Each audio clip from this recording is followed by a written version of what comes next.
That's one word. You say, let there be a sun, and the sun was there. You say, let there be the earth, and the earth was there. Thank you, God. Say something. Just one word to our lives. We will be happy. We will glorify your name. We will worship you because you are Lord. In Jesus' name we do pray. Somebody say amen. Somebody say amen. Hallelujah. We thank God for everything. God has been faithful, has been good. He has been good to us all. And more especially, I have a testimony to say that indeed God is faithful to us and to me particularly. As I was away, I could feel that God is still with us. Hallelujah. Na nimeambiwa na Waarabu niwaambie salamu alaykum. Hapa si salamu alaykum. Sasa ndani si mmoja niwafundishe. Hata mtatembea, si mmoja nikukumbushe kitu. Mimi nimetembea. Sasa salamu alaykum. Sasa alaykum salam. Ndio. Wewe wewe hapo. Bwana Yesu asifiwe sana. Haleluya. Sisi watu wawili tu hapa tumetembea huko.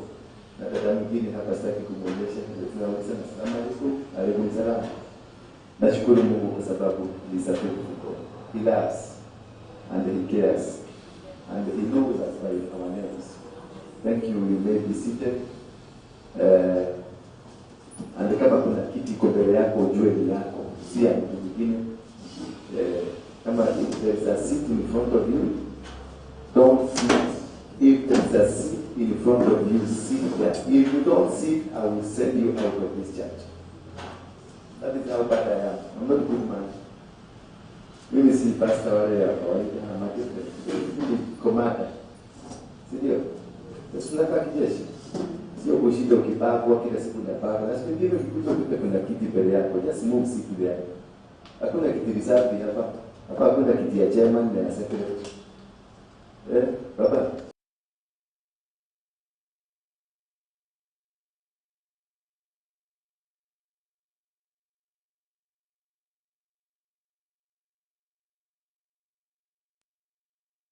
Ukikaa tu ati ukae umezoea, mtanizoea vibaya. Si ndio? Tuache kuzoeana vibaya. Mimi sitaki kuwa pastor. Hiyo pastor uwe kuacha huko. Ukuje hapa ni kwa komanda, tukae kama nani? Komanda. Si Yesu alikuwa komanda? Ama Yesu alikuwa pastor? Yesu alikuwa pastor. Ukichunguza ukimwangalia, was he a pastor? Was he an apostle? Was he a prophet? No, he was a commander. Alikuta watu wanauza kitu kwa nyumba ya. Alichukua na huyo, akanyorosa watu baraka vizuri. Si ni vizuri tuweke na unyobili hapa. Kama nasi. Anasema kaje Yesu alikuja akasema tu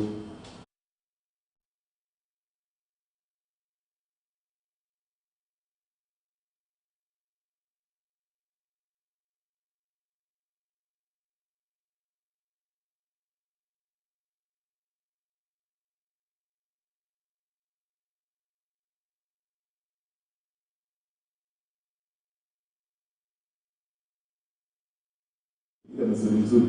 Niliona mahali ingine ati akatembea udogo mate, akakoroga ilikuwa doro, akapaka mtu hapa macho na hapa hivi, akamwambia nenda kwa mto uoge. Bwana sisi hatupetaki hiyo muujiza ya doro. Tunataka muujiza ya maji na mafuta na kuwekelewa mkono. Hiyo tatu hiyo mbili. Lakini Yesu alienda, alitembea mate hivi. Wakati nasikia kulikuwa wakati ya corona, akatembea mate akabia mzee, kama mpaka yeye akawaambia aenda akaoge. Na mzee akaenda akaoga, kila kitu kikakuwa shwari. Ama ilikuwa sawa? Silikuwa sawa. So why are we not doing other things that we are done by him? Kama tunataka soft landing, mali kuna soft landing. Bwana Yesu asifiwe sana. Tulisoma kuliko Yesu.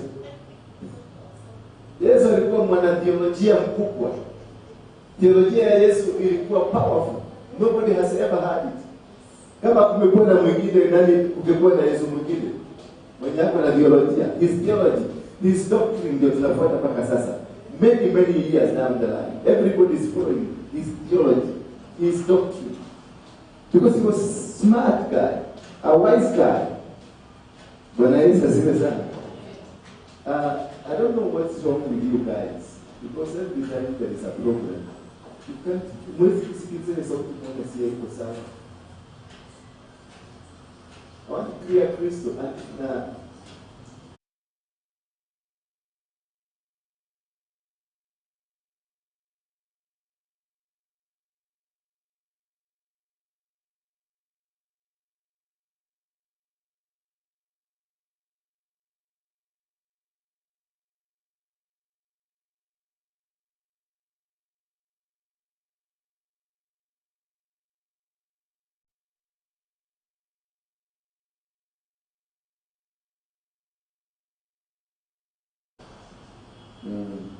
why do you have a ring on your nose? Everybody. Why do you have a ring?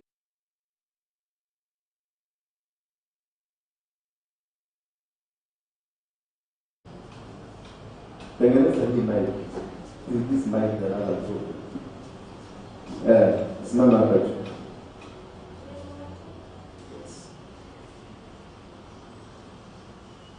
No. These people, tell them why you have a ring on your nose. You love beauty. You do it for beauty. So that is beauty. Why you want that? Mungu alikuwa mjinga hakukuwekea kwa tumbo ya mama yako. You think God did not love you when He created you? Yeah. So? Sorry? Yes. So, does God have this one? He created you in His own likeness. Yeah? Does He have it? And why do you want to do against Him? Why are you not like Him now? You don't know. What is the meaning of this? Go deeper. I want to be a Nigerian. Go deeper. Go deeper. Sema go deeper. Go deeper. Yeah, let us go deeper. Oh, what the meaning of this? Oh, can you produce it? Can you remove it? Yes, remove it for me. Yes, good. Who put it there? No, not yourself. Somebody put it.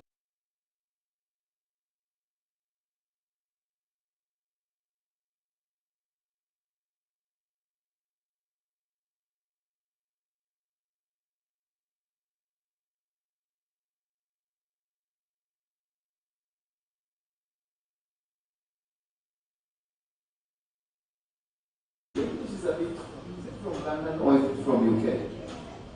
Yeah, English. Is from London or from UK? It's from Kenya. From Mombasa or from Nairobi? From Ghetto. Yeah. Now tell me, explain. Put it near your mouth. This one is karibu machweka karibu. Now you put it near mouth. The mouth near put. Yeah. Yeah. Now tell me, this one was given to you by a friend who was given by somebody else, so that somebody else came and gave it to you. No, this is what happened. When she knew that I was rainbow, this one. So when she was given this one, she was like, yeah, when do you have this? Okay. And I was like, thank you. What is rainbow? What's rainbow? I am a lesbian, that is where I am. Oh, okay. So that is what rainbow. Yes. That is why I see this is rainbow. And then I also have this one. Which one? Kumbe una maneno. Wow. Rainbow. Hallelujah. Hey, come with it. Remove this. Toa hii kitu ilikuwa sana toeni hapa. Hakuna mtu mnaweza kuafford kununua kila siku mnatuwekea vitu mpaka ya sana. Yeah. Ashadi? Yes, sir. Are you ready to go? No. But you look like you are one. Why are you excited? This has excited you. This has really excited you. She's rainbow. Rainbow. Rainbow. These people who does not love north and south. They love north. They love south.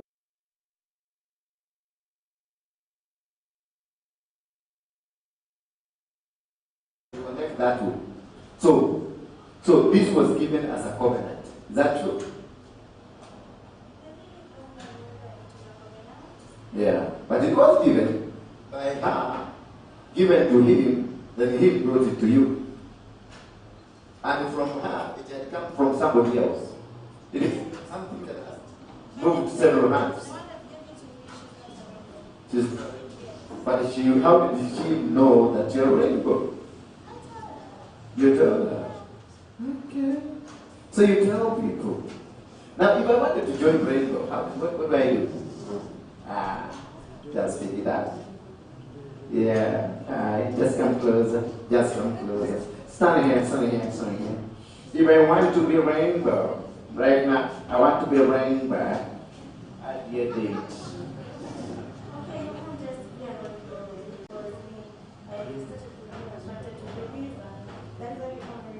You can't just be a rainbow. Yeah, you can't just be a rainbow. You can't be normal like this and then just be a rainbow. Okay. Tell me, what did I do to become rainbow? I want to become rainbow. No, just give me tips. But you say you cannot just become one. Yeah, you can't just become There must be some qualities for you to become one. Okay, There must be a process, that I'm saying. it's not a process. For you to be this way, there's a time you are older. You've grown. Sindio? Umekuwa mpaka mahali umefika. Yes.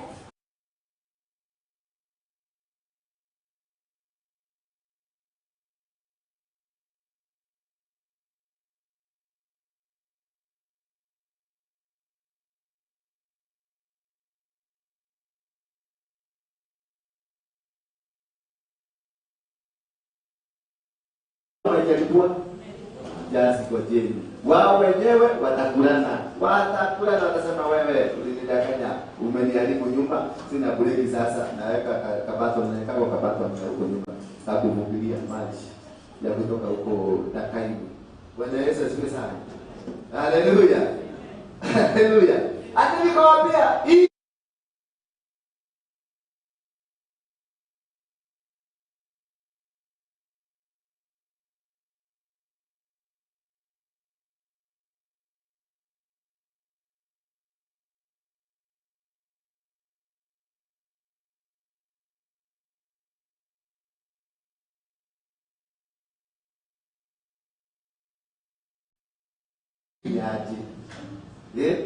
but to just give us another thing. How do we, for the sake of somebody whom we love, how did you find? Yes, how did you find yourself with a woman? How did you approach this woman? And how were you approached, or the woman approached you? You approached her, and she agreed with you. How? No. Approach me. I mean, how? No. If I want you, come and pick away. This is the Kabia high grade. Okay. And I buy. Kabia high grade. And I give it. Can I buy a cup of tea? Yeah? No. I'm showing. I want you. Yeah. Now, how I will. If I get attracted to her, I just come. Yes. I would be like, I'm beating around the bush now. Yeah. So will you not be afraid that she will like push you off? I'll be okay. If you push me off, then I'll still get someone else because beautiful ladies are everywhere. Beautiful ladies. Yeah. You whether the handsome man, tall, dark and handsome. Tall, dark and handsome.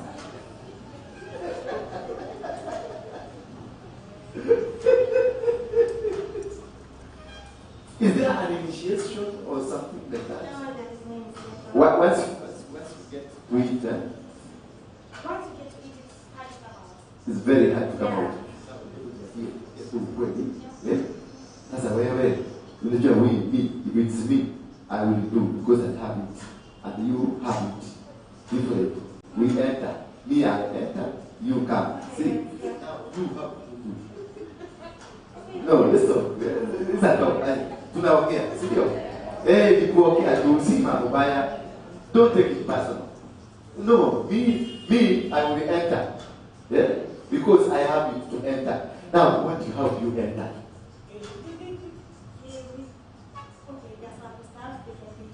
Like Astra. Yeah. You. It's something that you can apply. Yes. And It has it. Yeah, it has it. Now, Unless they don't prefer that one. yeah. Listen. So you are doing something. Me, I have flesh from God. You have something not flesh from God. What is the benefit? Okay, there is no benefit on that. Yeah. Yeah, there is no benefit on that. And now, how do you feel? Yeah, everybody has their feelings. Yeah, no. Imagine me, I will feel. Let me use you as an example. Can I use you? Come. This is my sweetheart, my baby, my buju. Then when we do it, she will say hi. See, you're so sweet, you're so nice, I love you. No, this will be meat versus meat. This is plastic versus meat. How do you feel?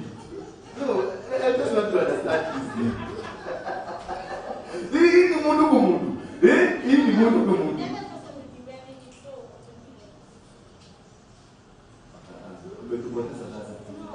We are lost.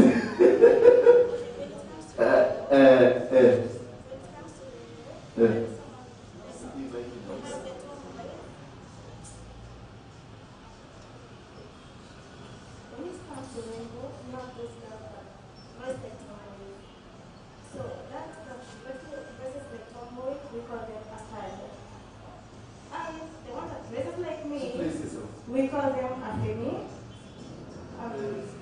Tomboy?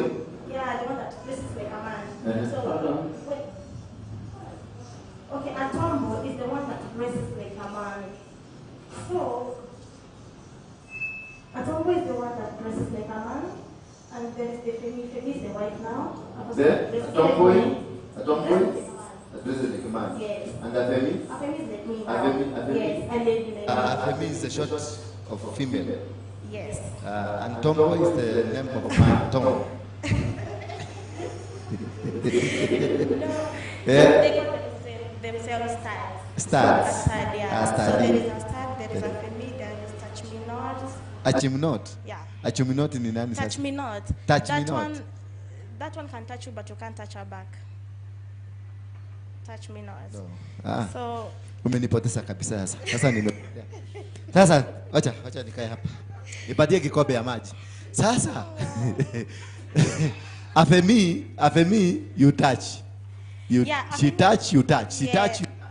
But That's a yes. Now and a tomboy you touch, me touch. Touch me touch. Okay, a stud. Okay, the stud will be like a man. Yes. Because it stands for the man now. It's the man. Yeah, in rainbow. Na yeye ataki. So okay, that one, let's say can strap me, but I can't strap her back. What is give me no, what is to strap? Ongea open. This hapa kanisa hii hatunaga hiyo mambo ya kujificha. What is to strap? Okay, she can do me but I can't do her. Yeah. Sasa so the strap, yeah. Amejifunga hiyo kitu. Exactly. Hapa hivi. Yeah. Sasa yeye atafanya. Lakini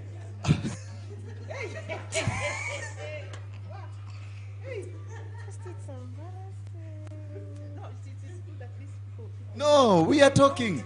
No, please, girl, don't be afraid of anybody. No, I'm never afraid because. Yeah, speak it out. When you no, what I'm doing, I'm delivering you now. Okay. As you speak, deliverance is coming.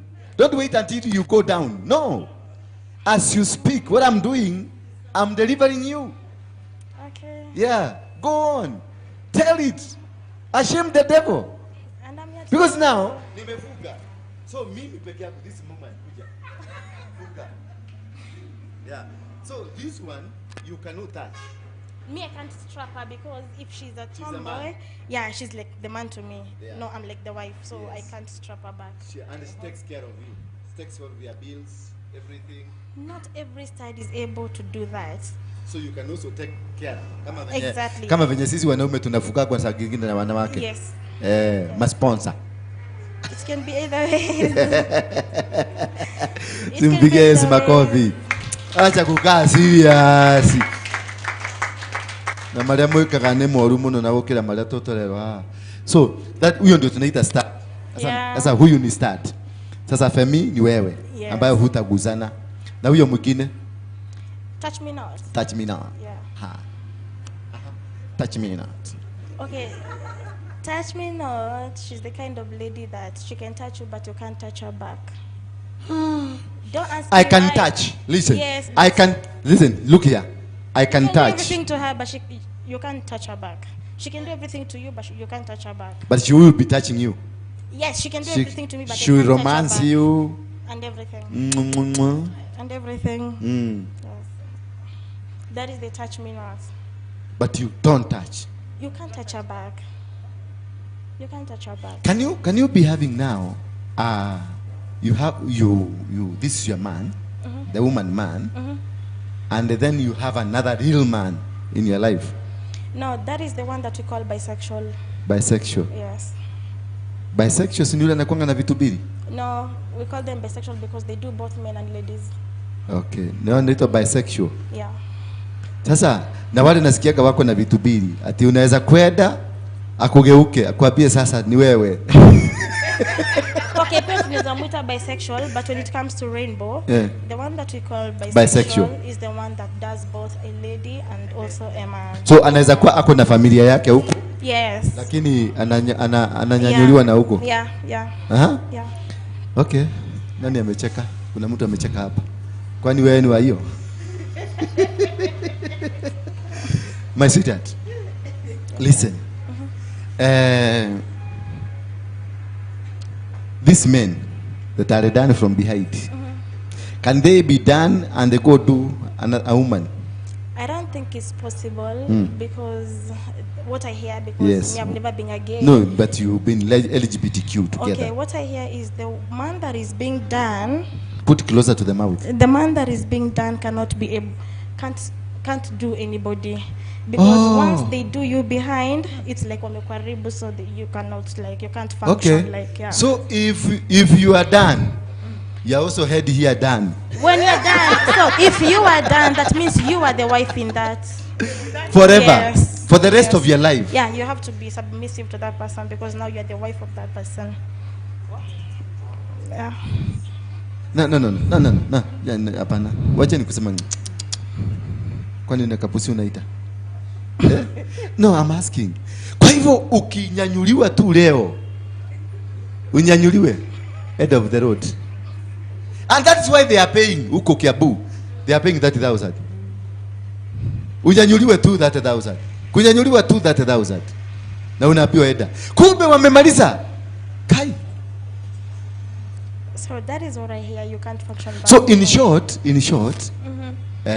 it means that the mission behind all this thing, it is to make sure watu wazaliwi tena. Yeah, there is no tomorrow's generation, I think so. There is no more to generational coming up. Is that true? Yeah, you're right. Is that true? Yeah. Oh my God. Like if ukifanya approximation yako, like how many are we in Kenya? You know now Kenya, this thing Approximation, either two approximation. there are so many. There are so many underwaters. But if this thing, the government says yes to it, that is when you will know them. Because they will have the freedom of working and doing everything they want. So they are lacking freedom right now. They are underwaters. Once they get the freedom, you will know them. There are many. There are many. Many. Are they in churches? They've got their own church. I tried investigating where the church is, but I was unable to find it. But we have men, pastors who are still going to church. Yes, we have, and it's just in town, Avenue, but I don't know exactly where, but it's there. They go to that church. Yeah, they have their pastor. Yeah, they have their own. They say hallelujah. Yeah, I've never attended one of their churches. Yes. They get saved. No, now getting saved is something else. Yeah. Because you can't get saved and still be a lesbian because it's against the word of God. So I can say no.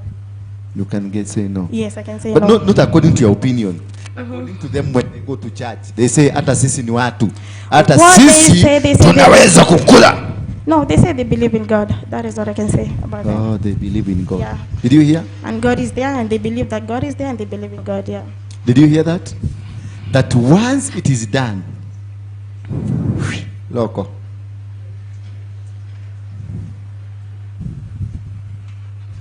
Just imagine of that son of yours. Do you have a son? Do you have a son? Do you have a son? Yeah? Do you have a son? Do you have a son? Do you have a son? Do you have a son? Do you have a son? Do you have a son? Sasa imagine huyo mtoto wako amenyanduliwa na hata za. I know of a case of a minister, former minister, who is late, who was nyanduliwa by a father because of scholarship. And he died a poor man. He never gave birth to anybody. Because this thing, I understand, haisimamaki, si ndio? I don't think it can erect, no. Sababu mishipa, najua mishipa iko, mishipa ile ya kushikilia imefugiwa na huko nyuma vizuri. Sasa imetudhuru tudu. Wajadi.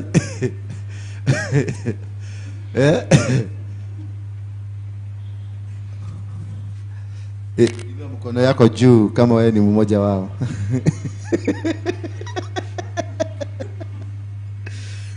So,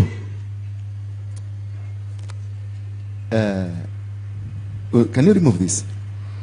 No, it's so hard. Just try. Can we use a pliers? We cut it. This has to go. Yeah? Just remove, bring it here. Mumi understand why they have this mission, a serious mission on the Kikuyu, more especially wa Kikuyu. Unajua Kikuyu ni watu mko na tamaa sana ya pesa. Kijana akisikia megirimira kwa tatu, kwa hutio. Yita na wananunua hata nasikia kwa wale wa mama wananunua mama yangu alikuwa ananipigia simu ananiambia, "Ukiuma Nairobi ile, ujokena na maguta mago kama ati imepotea." Because inatumika sana. Sisi kama umeelewa hiyo lugha. Lakini umesikia huruma sana. Achana na huyu. Eda wagalia watoto wako vizuri. Eda diorole ciana ciaku wega. Kwa Jesu wake.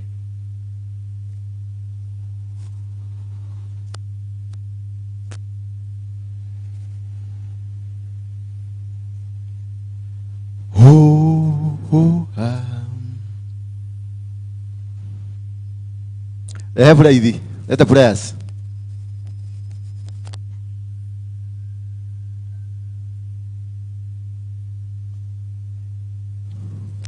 Mulete hapa. We, kuja ni hapa. Kuja. Panda hapa kwa madhabahu, kuja hapa. Fanyia hiyo, fungulieni hapa. Huyu anataka kuona. Simama tu hapo, huyu aone.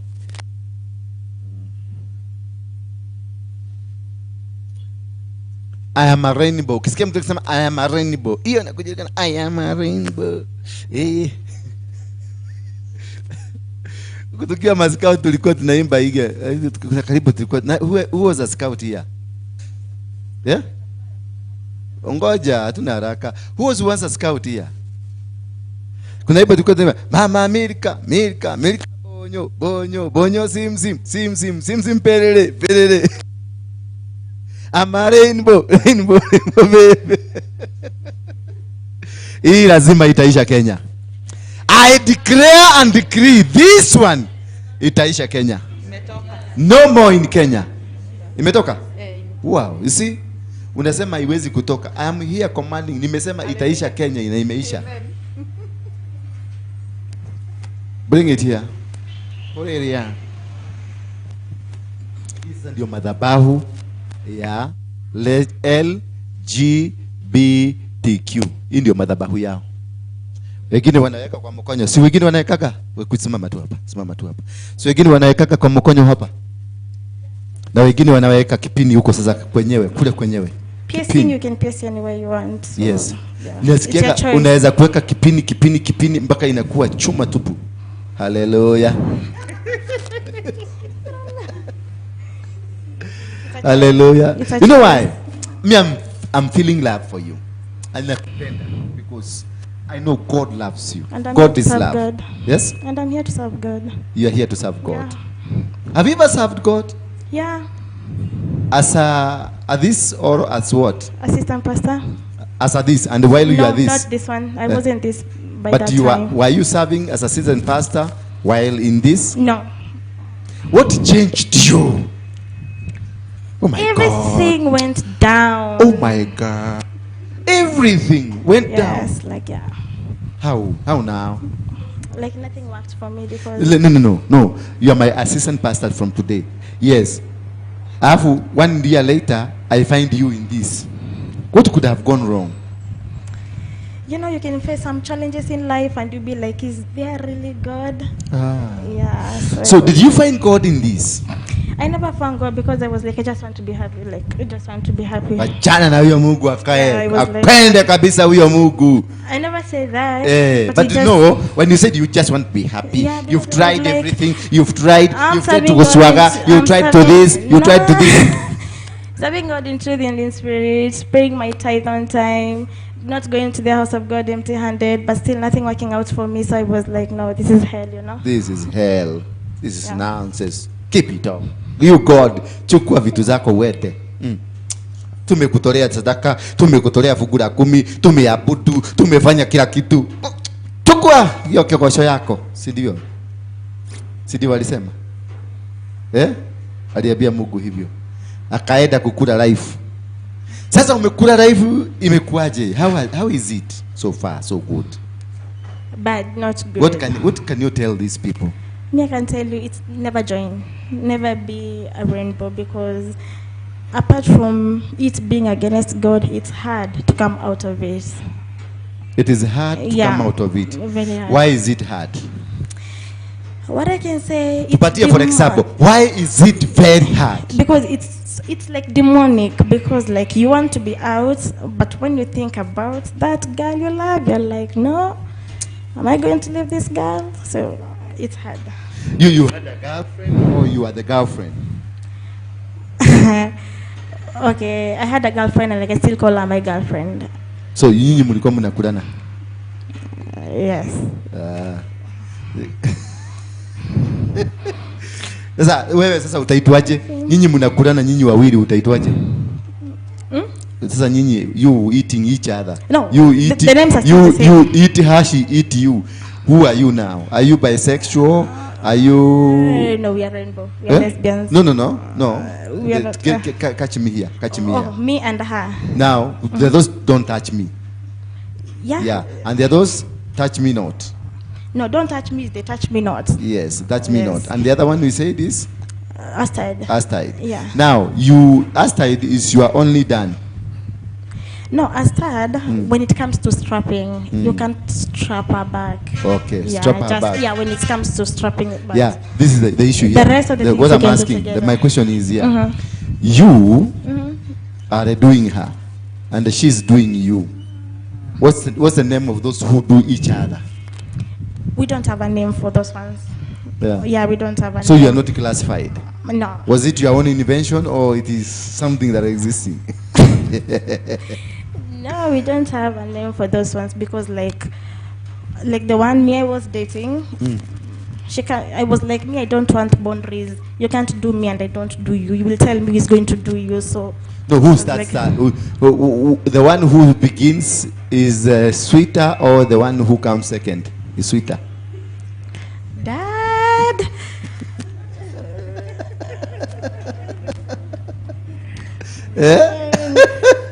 Now you see, like now we are That's gold. Today it's Mimi. Mimi ndio naanza. Mimi ndio naanza leo. Mimi ndio naanza leo. No, that's gold. We don't have that. It's gold. When it's time to make love, that is not, we are twisted, so we don't have. It's gold.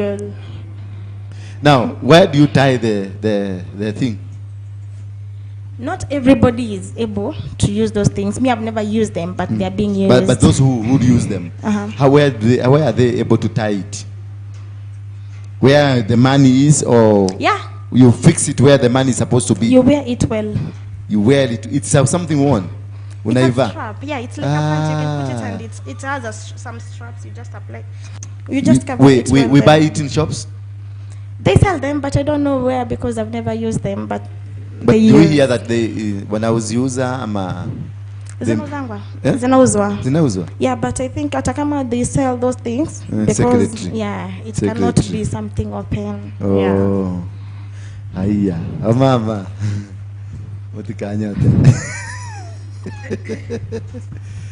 Hallelujah. This is our sister. We love her, and I will love you. I'll give you the love of God because I know you're a child of God. I will walk with you to make you stand. Amen. And let me tell you one thing. We must not hate these people. Already the damage is there. We need to... One reason why many people are like this, because when they go to many churches, there is no one to embrace them.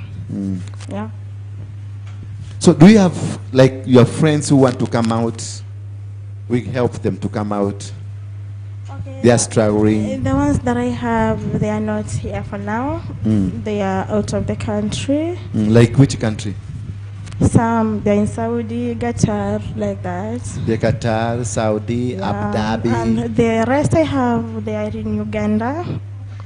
In Uganda, there are so many are here. Yeah, because even the current girl that I was dating, she's there. Ah, the current girl that you've been dating, she's Ugandan. Yeah, she's from there. Nyabo. Nyabo. Oh my God. I went to another church to see a pastor one-on-one because it was like, this is the time for me to change. It's the time for me to change. It's the time for me to return to God. And when I reached there, I found a man. You're like, sit here first. You see that man, then you'll be able to see the pastor. I was like, okay. So the man was like, you want to see the pastor? It's from 10,000 to 2,000. I was like, what? Adi? From 10,000 to 2,000. So I was so annoyed with that man. So they wanted you to produce 10,000 to see the pastor? Yeah, or 2,000, the list. The list was 2,000. Yeah, it's from 10 going down to 2,000. So you can also see the pastor if there is no cash. That is what I was told. And the man was like, you keep on coming to Sunday service until when God will see you through. I was like, you don't know what I'm going through. If you knew what I'm going through, you wouldn't have told me that, you know. So I told the man, I have 500. Can I see the pastor? He's like, no, you must have 2,000. And you went? Yes, I left. I was like, let me go and eat that money, chips and cuckoo. What did you eat? I ate chips and cuckoo. What did you eat? Chips and cuckoo. Chips and cuckoo. Can you treat me today? You have some 500?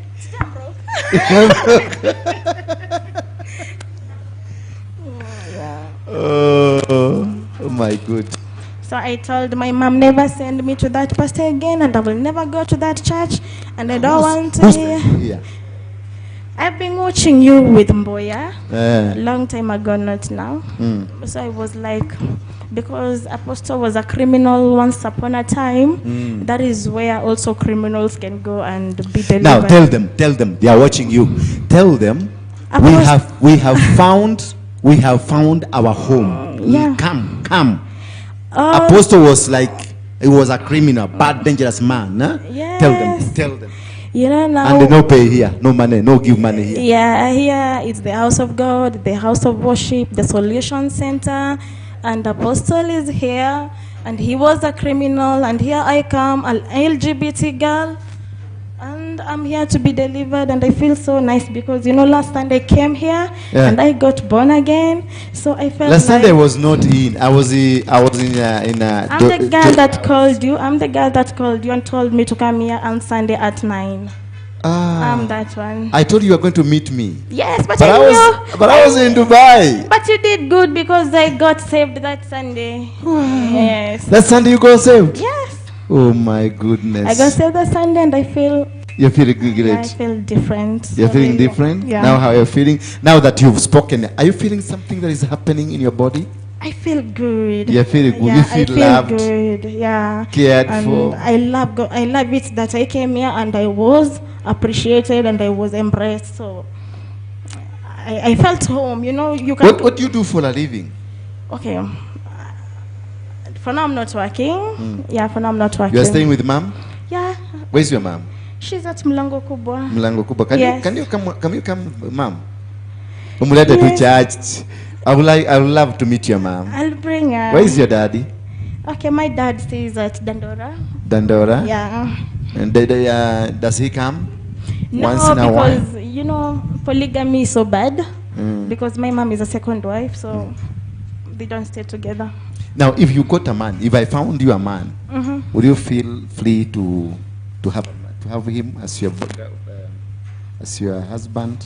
Why not? Because me too, I want to be called mama. You want to be called mama? Yes. Can you produce baby? Why not? So you have a machine to produce baby? I'm fertile enough to do that. Sure. Let me ask you, how when there is that urge of wanting to have sex, is it the same one when you see a man like me? Look at me. See, I'm handsome. Yeah. Can you fall for me? Yeah?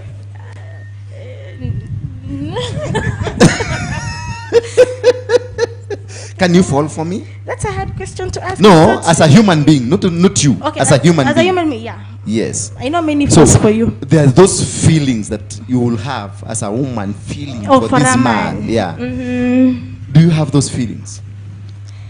Before, I never had them, but now I can have them. You're having them? Yeah, because before I had just feelings for girls. How old are you? I'm 25. You're 25? 25, yes. Who is that here and lacking? Who is that here, man? Now, who is looking for a wife? Do you have a wife? No, you don't have. Do you have? You don't have. Do you have? So you don't have.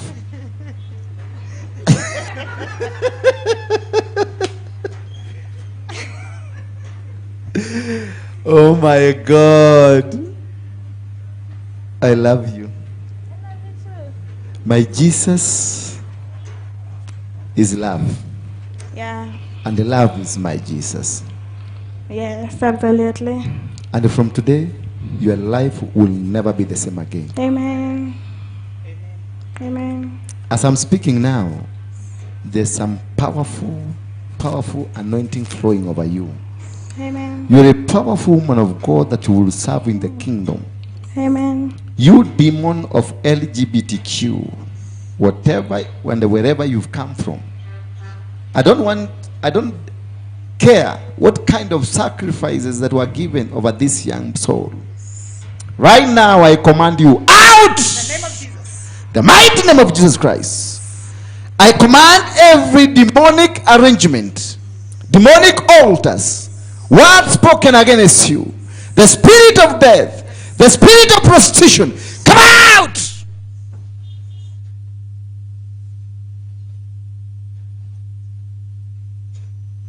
The mighty name of Jesus Christ. Out! Out! Whatever you might have eaten, whatever spirit that was given to you, out! LGBTQ. I declare and decree in Kenya, in this land, in this altar, you are powerless. I destroy you. I dismantle you. I dismantle your networks. I destroy every covenant and every word that was spoken against you. Come out. Toa yote. Fungua yeye. Toa maagano, fungua maagano yote. Fungua pete zenu mupepe. Every and every word that was spoken, every altar that was raised, I destroy you in the mighty name of Jesus Christ. I destroy you in the mighty name of Jesus Christ. I disconnect you. I pull you out. In Jesus' name. In Jesus' name. Amen. Amen. Let the deliverance continue. Amen. Hallelujah. Jesus' name. Isn't that good? It is. See such a soul coming to Jesus from the west. From what? From the west. And Jesus is very faithful. Because it haijalishi kwake who you are, what you are, or what you think you can be. He loves the way you are. When I got saved, not very many men and women of God came anywhere closer to me. They all ran away from me. Until today, there are some men and women of God who not even want to be associated with me. I've been to crusades. They don't come. But when I invite them for breakfast, they all come. They eat my money. But when we go out there to preach the word of God, they say,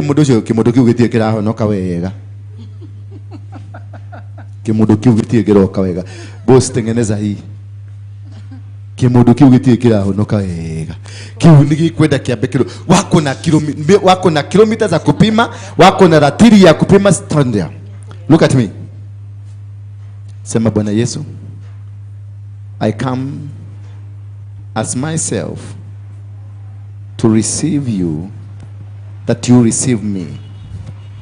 Cleanse me with the blood of Jesus. Cleanse me with the blood of Jesus. Turn around my life. Turn around my life. From today, I'll never be the rainbow. I'll never be the rainbow. God, I know I was removed from somebody's rib. I know I was removed from somebody's rib. Who is a man? Who is a man? Because I'm a woman. Because I'm a woman. God, bring me that man. God, bring me that man. Bring me that man. God, bring me that man. I want to worship you. I want to worship you. I will serve you. I will serve you. Forever and ever. Forever and ever. You demons. You demons. You Lucifer. You Lucifer. I'm no longer your child. I'm no longer your child. I'm a child of Jesus. I'm a child of Jesus. In Jesus Christ. In Jesus' name. Say amen. Amen. Receive now.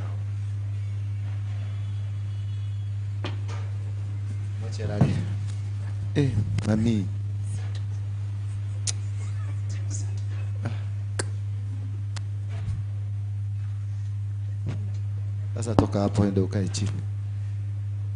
Hallelujah. That is the kind of life we are living. In Dubai, I had 45 of them whom I was able to deliver. What is wrong with this microphone?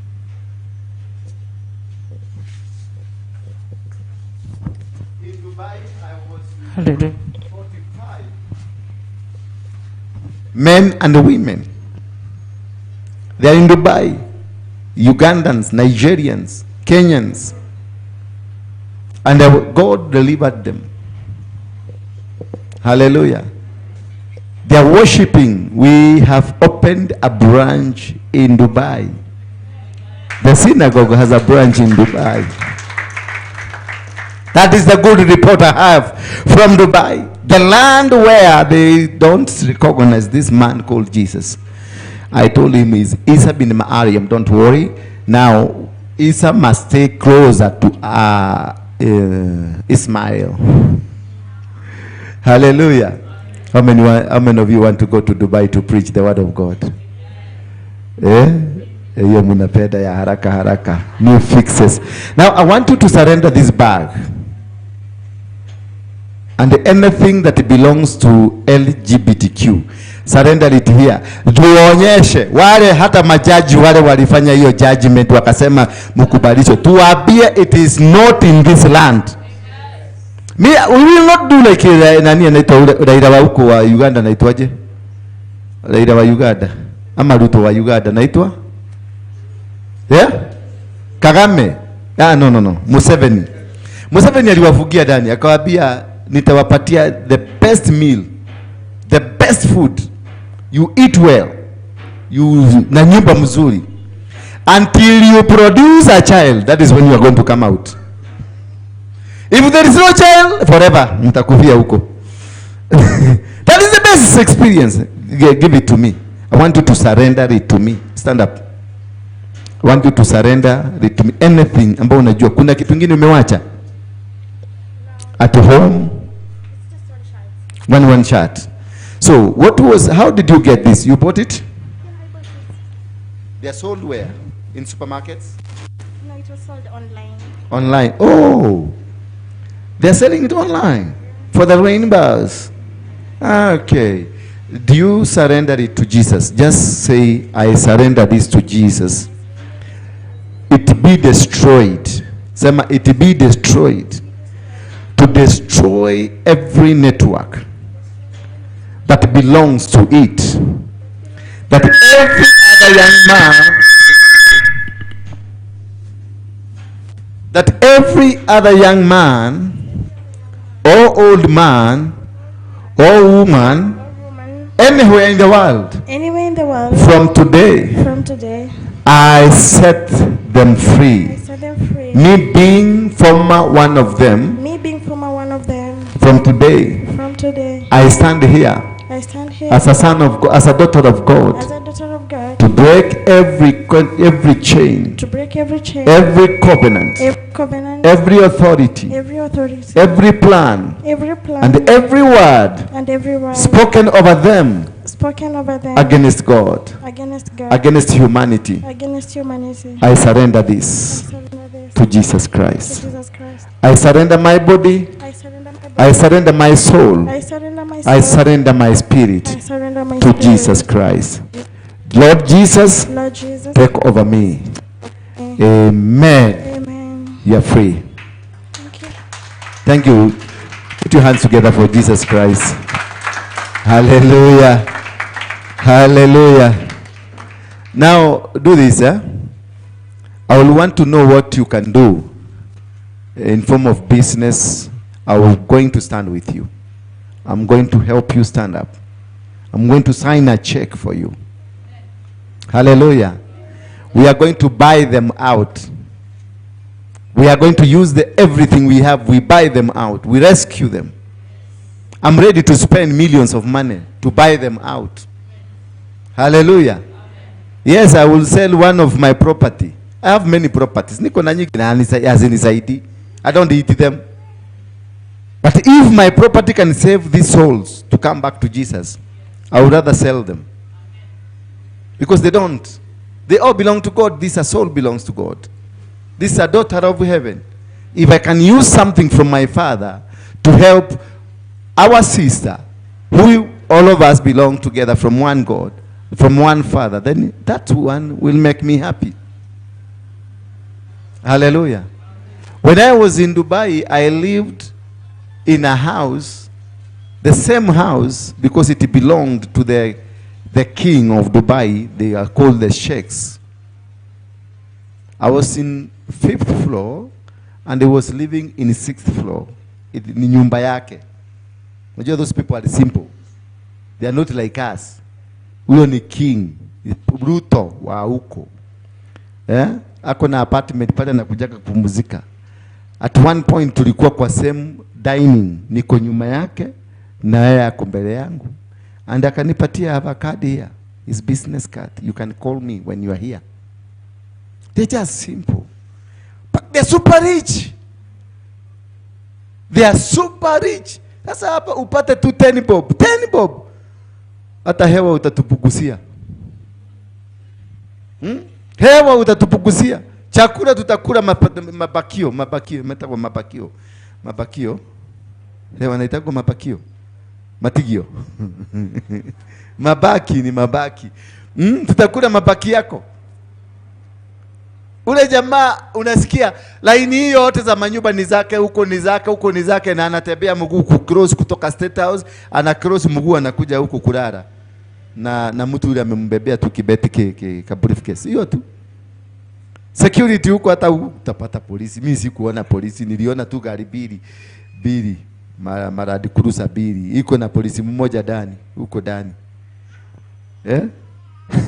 Kenya hapa hata ufungue kanisa polisi wanasimama hapa nje kwa sababu wanajua hii kanisa si kanisa ya ukweli, ni makrimino tupu iko huko. Bwana Yesu asifiwe sana. The day we change our mentality, in fact my image change. I will never be the same again. Wale mmenizoea mtaona mtu mwingine baya. I will be those people. Dubai was not there. Dubai was not there. It is ni sand. Hakuna mchanga. There is no soil in Dubai. Ndio kwa leo kwa. Is there? Hakuna mchanga. Hakuna. Yani everything in Dubai they buy it from outside.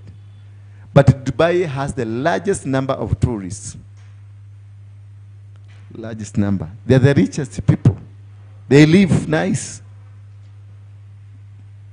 Bwana Yesu asifiwe sana. They live a nice because they changed the way they saw things.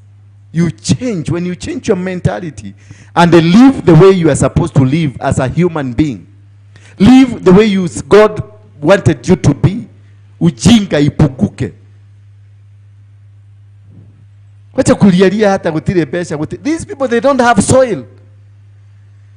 Tumeambiwa hapa Mombasa nyumba ya ghorofa iwezi kujengwa kubwa kwa sababu inaweza kusingi. Kule wamejenga the tallest building in the world. Burj Khalifa. It is the tallest building in the world. On the soil, on the what? On the sand. No rock. Sand. Amekelea nyumba hapo. Mtoto ragia uko na dhina uko.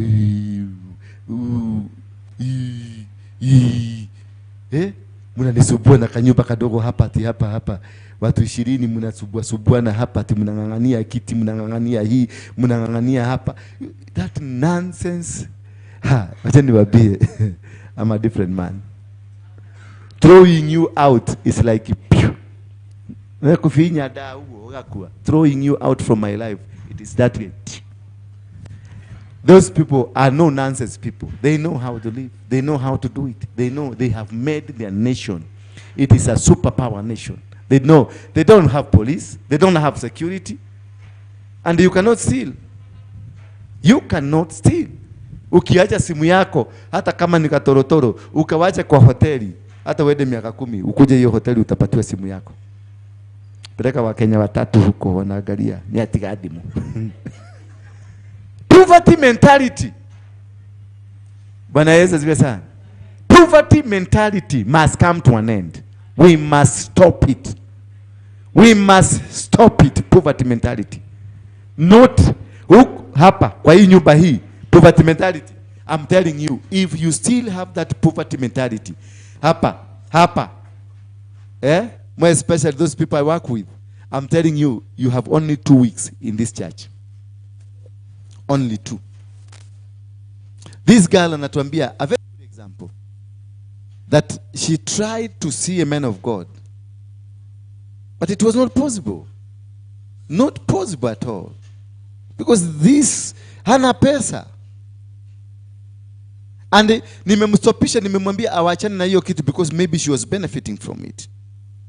Nimemwambia stop it. I will help you. Because I cannot stop you from doing what was benefiting you and not showing you where to go. I have to show you what to do. I have to help you come out of that mess. So if you don't have that mind of going forward, of making an empire, because this is an empire that we have to build. If you are not part and parcel of that empire, please back before I come to you. Kabla sijakufikia. It doesn't matter who you are, what you are. Wede upotee kabisa. Hiyo ndio imefanya Kenya hii tukopua. Yet Kenya is every food, uende Carrefour huko. Every food nimepata huko, msukari, kila kitu zote ni za Kenya. Everything they are eating from Kenya. Hata busi imetoka hapa Kiserian. Busi inatoka Kiserian. Na hapa mna shida tu kwenda tena. Yaani wale wanakula mali yenu. Na ni watoto wa nini? Wa maid. Bwana Yesu asifiwe sana. Ni mwiko halisi. If there is no change in you. Naitwa nani? Nikumbushe. Julia. Na wale wengine kashadi. Huyu mlevi mwenzangu huyu. Ahia ulipatiwa 2,000 umerudi leo.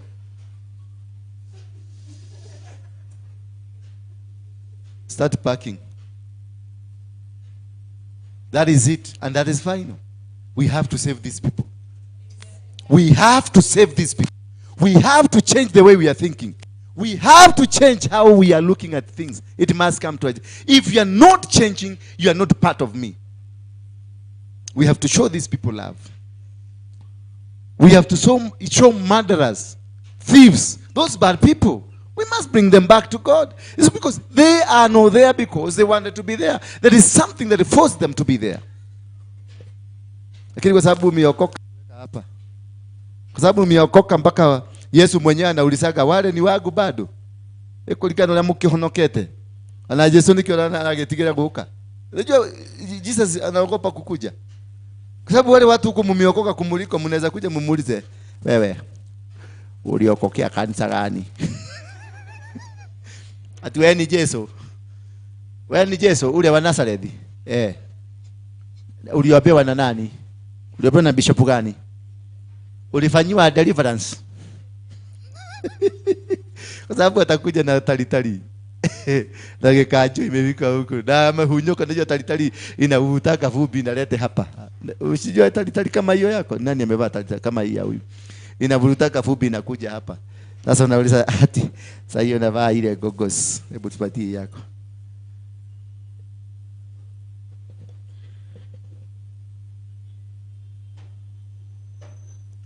Tunasema wewe ni nani? Ati wewe ni Yesu.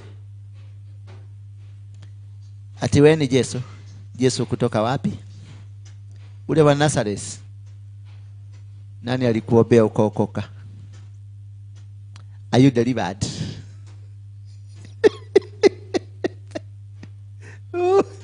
Naurumia Yesu. Yesu sikuje ukutane na Wakenya. Ma hypocrite manyoka. Masaitani. Nahurumiaga Yesu sana. Sasa nataka tudie na nimwambie kulia oke na mfako. Na nikio ugiliaga ukata mwizi. Alisema nitakuja kama mwizi.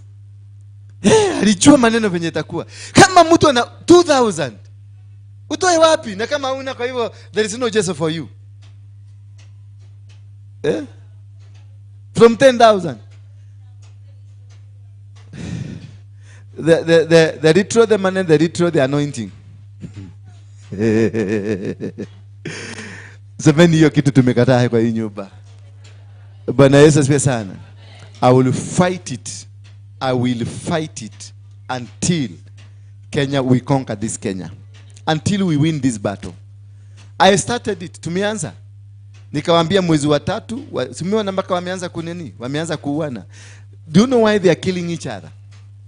They are killing each other because they were told an altar is being raised to finish them. Wakaambiwa sasa na nyinyi toeni kafara, toeni sacrifices. For you to survive, you must give a sacrifice. And the sacrifice is who? A human being. Bwana Yesu asifiwe sana. So that is why you see hata Tanzania umeona wameuana, Zambia wameuana, everywhere they are killing each other. They are killing people. Because they want to raise a sacrifice to maintain their altar of LGBTQ. But the God we are worshiping, the God of heaven, who created the heavens and the earth, oh my God. Sasa operation kamili inaanza mwezi wa 4. Mungu amtawalipua. Hii mwezi wa 3 watalipua na mpaka maminister, mpaka magavana. Simuiona? We have governors. The current government. We have governors who are LGBTQ. About I know them. The ones I know, they are 25. The people I know, they are 25. Those are governors. I have a photo of a current member of parliament who got married in Nyeri. Niko na photo zao zote, niko na photo zote. In a wedding ceremony in Nyeri. Nyeri. Wakapi wa Nyeri hapa. Adwa waito. Todo bauga gaterere. Tonde ugani agothomithia ri. Agigothomithia ri we athomere ri. Ndenda guthi na kuria kwa Mawanjiro. Ndacoka ndakora Mawanjiro na Mawanjiko.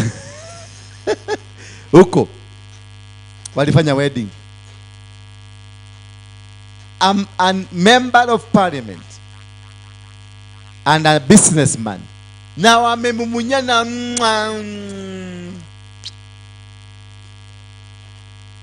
Now and those are our role models. The people we look at.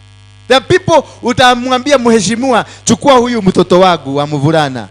Umtafutie kazi na kwambia huyo udagia kawera, huyu hawezi kosa kazi. Kijana ni nagusaga hapa. Si mnagusaga hapa?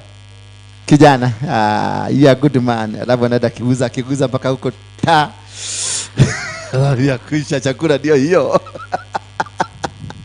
Anasema I possess. Yeah?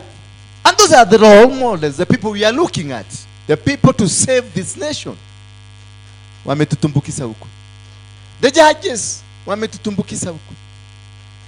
Business people, they are doing it so that wapate pesa LGBTQ kwa finance. Pastors, they are in plenty in it. I know them. I have a list huge. I know I have photographic evidences, video evidences of what they are doing. Nanga najipiga kifua na nasema kuna mama mwingine aliniuliza, "Wapi hawa watu wanakufanya watakukata shingo?" Yeye hana shingo inaweza katwa? Ndio nakwambia mimi si pastor, mimi ni general. Mimi ni commander. Na tutadili na wao venye watakuja. Akikuja peacefully, mtungangana peacefully. Akikuja na mambavu, we are good. That one we are the best. Kama mtu kaongea ovyo ovyo na sisi tunajua tu tunaongea ovyo ovyo. Tutafinya. I can assure you tutafinya. Hii hapana. Nuraigwa ati mwanake aguthoni uguo. Na wameingia Mount Kenya. Wote. Yani operation ni Mount Kenya, finish Mount Kenya. Kijana yote agogwa. Yo, next 10 years we don't have a generation. Chene do magigi. It's a painful. Nataka mapita. Peter. How many of you want to be Peter? Peter. Yeah, I want to be Peter. See bugada digo tinia goto. Nungul tiang.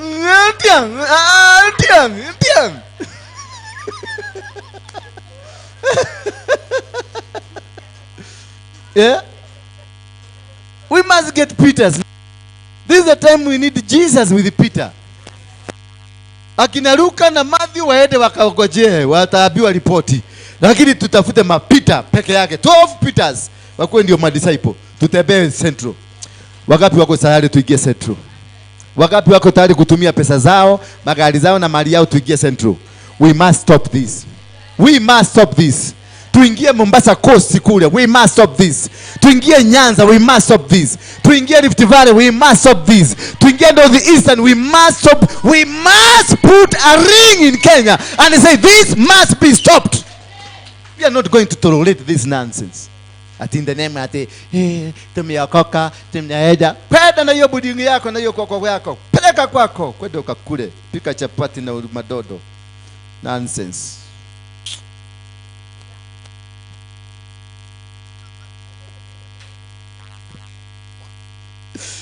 Nimekasirika. I'm serious. No, this nonsense must stop. Nimeenda huko nikakuta watu wanaishi kanyumba. Inaitwa unakopoa bed space. Where you just put on your bed. Yeah? Just bed. Iyo mnangangana deda kutara mwana wako Saudi, deda kutara mwana wako Qatar, deda kutara mwana wako unakopa mpaka pesa. Hujui what is these people are facing there. Hujui what your sister is facing there. Wakati unamuitisha pesa kila wakati. You don't know what they are facing there. I was with them. I cried.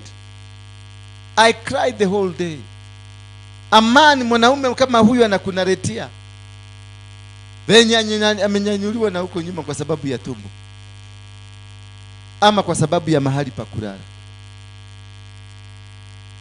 It's so painful. So painful that we are here as a church. Instead of standing in the gap to pray for these people out there,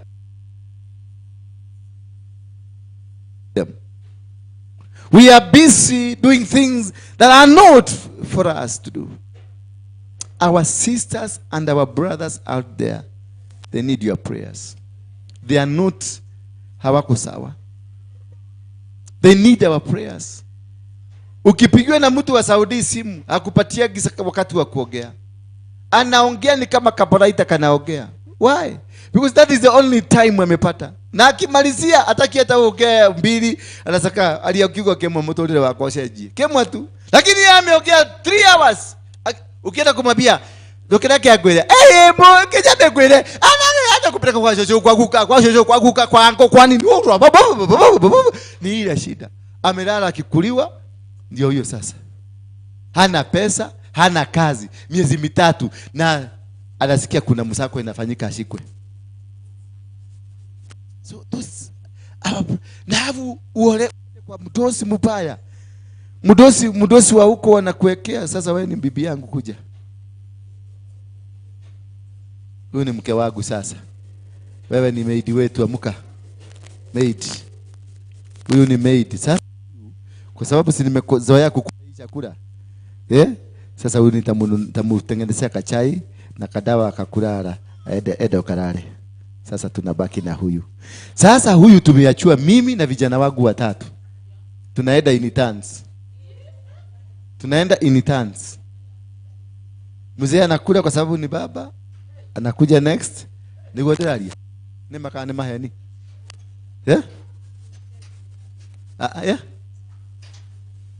Lakini siiko. Siiko. Yes. Asante, thank you. Mtoto wako mzee anachukua. Mama amelalishwa kwa sababu hiyo ni ready made iko kwa nyumba. Hii to made tunachukuliwa. Kana kuliwa na mama, kijana nakula mbele, baba anakuja nakula hapa. Hivyo, naambiwa enda, safisha gari tena ulete. And it's a daily ordeal. There are people who are facing, not all, but there are people who are facing this challenge. We need to pray for them. We need to waombea tu. Those people, they are heartless. But did they invite us there? Walituita huko? Walituita? Sini sisi tumejipeleka. So we must be able to learn. When you're going to a foreign country, when you're going to some other countries, first of all, understand the reason of you going there. Understand they have a God there. Understand they have a worship there. Understand what they have a culture there. Understand because in Saudi Arabia, every woman must be married virgin. Ni kweli? So what do they do? Tuambie ukweli wewe. What do they do? Yo unajua. Tuambie. Okay, wacha niongee kuhusu huko. Kwa wasichana wengi ukifika mahali pale mwanabu anakuuliza umeoleka, wanasema hapana sijaoleka. Kwa hivyo mwanabu anakuuliza uko na watoto, unasema hapana. Ina depend kwa vile ulifanya Kenya. Kama wewe ulikuwa unapiga umalaya huku unapeleka bahari pale. Mimi nienda huko lakini Okay, ila kitu naweza ongea wasichana wale wako mahali pale, ukisema huna mume na huna watoto, sasa umepatia Mwarabu chance na vijana wale wako katika ile boma wanakuchezea what around. Yeah. Kabisa. Yeah. Lakini ukiwaambia uko na watoto na umeoleka, hakuna mtu atakuuliza swali.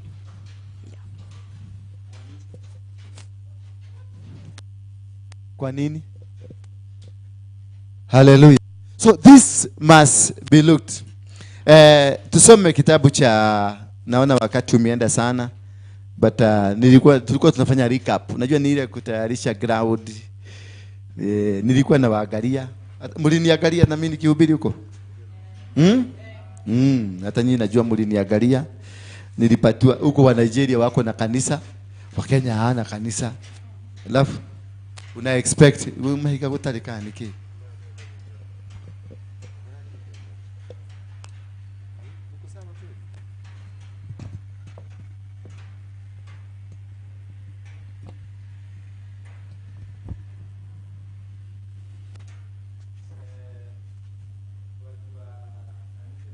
Ile redeemed ile papa anaita papa what? Adebayo.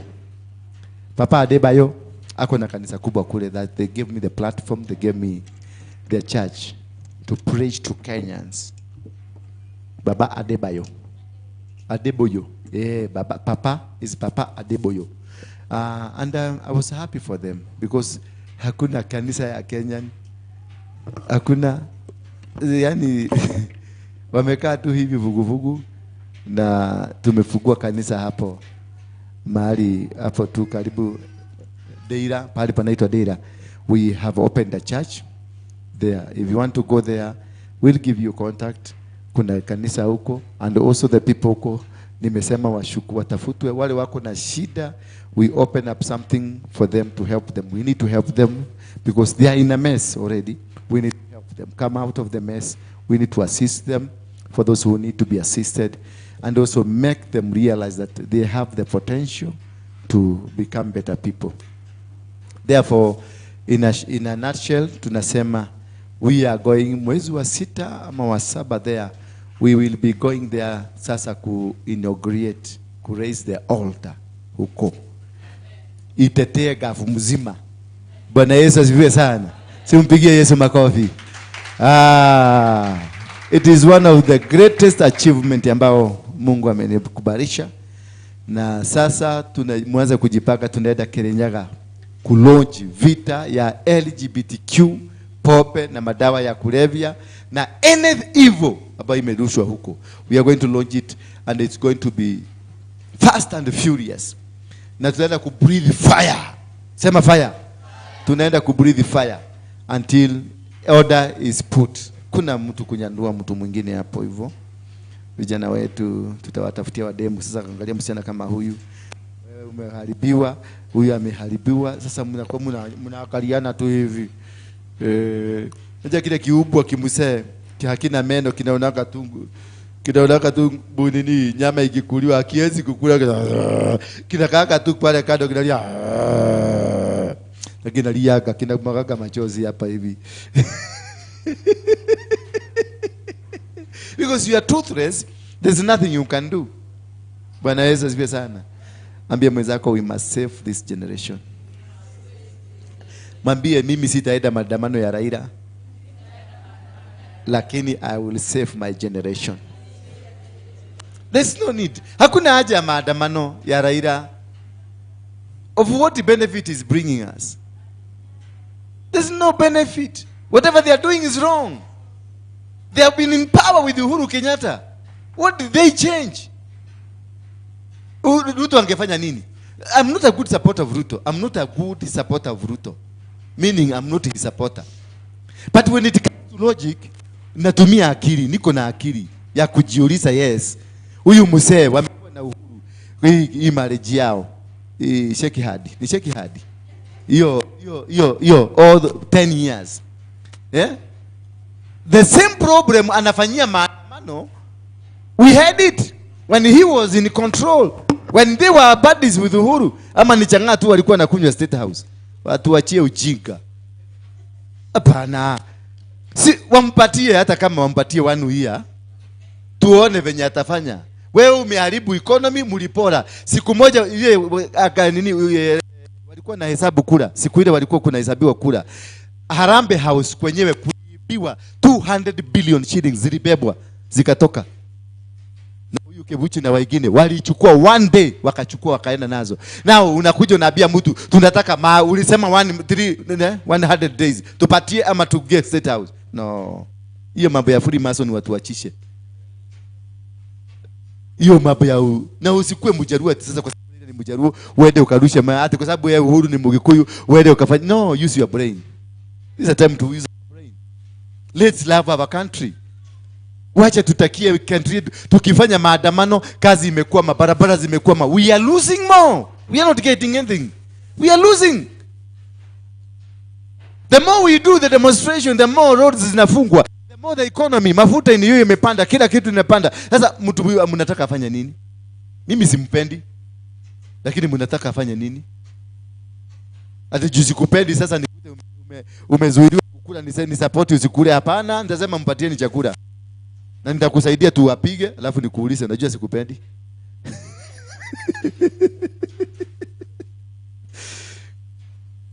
I want us to make a prayer to God. Psalm 71. My subtopic is forsake me not when my strength is spent. Forsake me not when my strength is spent. When I don't have strength, wakati sina nguvu, wakati sina uwezo, wakati sijiwezi, sijitambui, you ask God, forsake me not. Usiniache. Baba, usiniache. Wakati nguvu zangu zimeisha, wakati maadui wameniinukia, wakati hawataki kuniona, wakati wanapigana na mimi, pigana nao ambao wanapigana na mimi. Fanya njia zao zikuwe telezi wanaonifuata. Fanya milima ikuwe mitelezo. Wao wanataka kunimaliza. That is the prayer I want us to make today. That is the prayer that we want to surrender to God. Mambo ya kujipigania tusijipiganie. We surrender to God and we ask God, this is time we are surrendering to you, that you may touch our hearts, that you may change our lives. Just the way huyu msichana amebadilika. Alikuja hapa akiwa na kipuri, sasa hayuko na kipuri. Alikuwa hapa akiwa rainbow, she is not rainbow. Alikuwa hapa akiwa na hizi matakataka, wacha tusipige teke. Shetani eka kata. Shetani na mpiga teke. Kuna hiyo imetasema Satani mpiga nini? Ile bago aje? Waibaji, waimbi.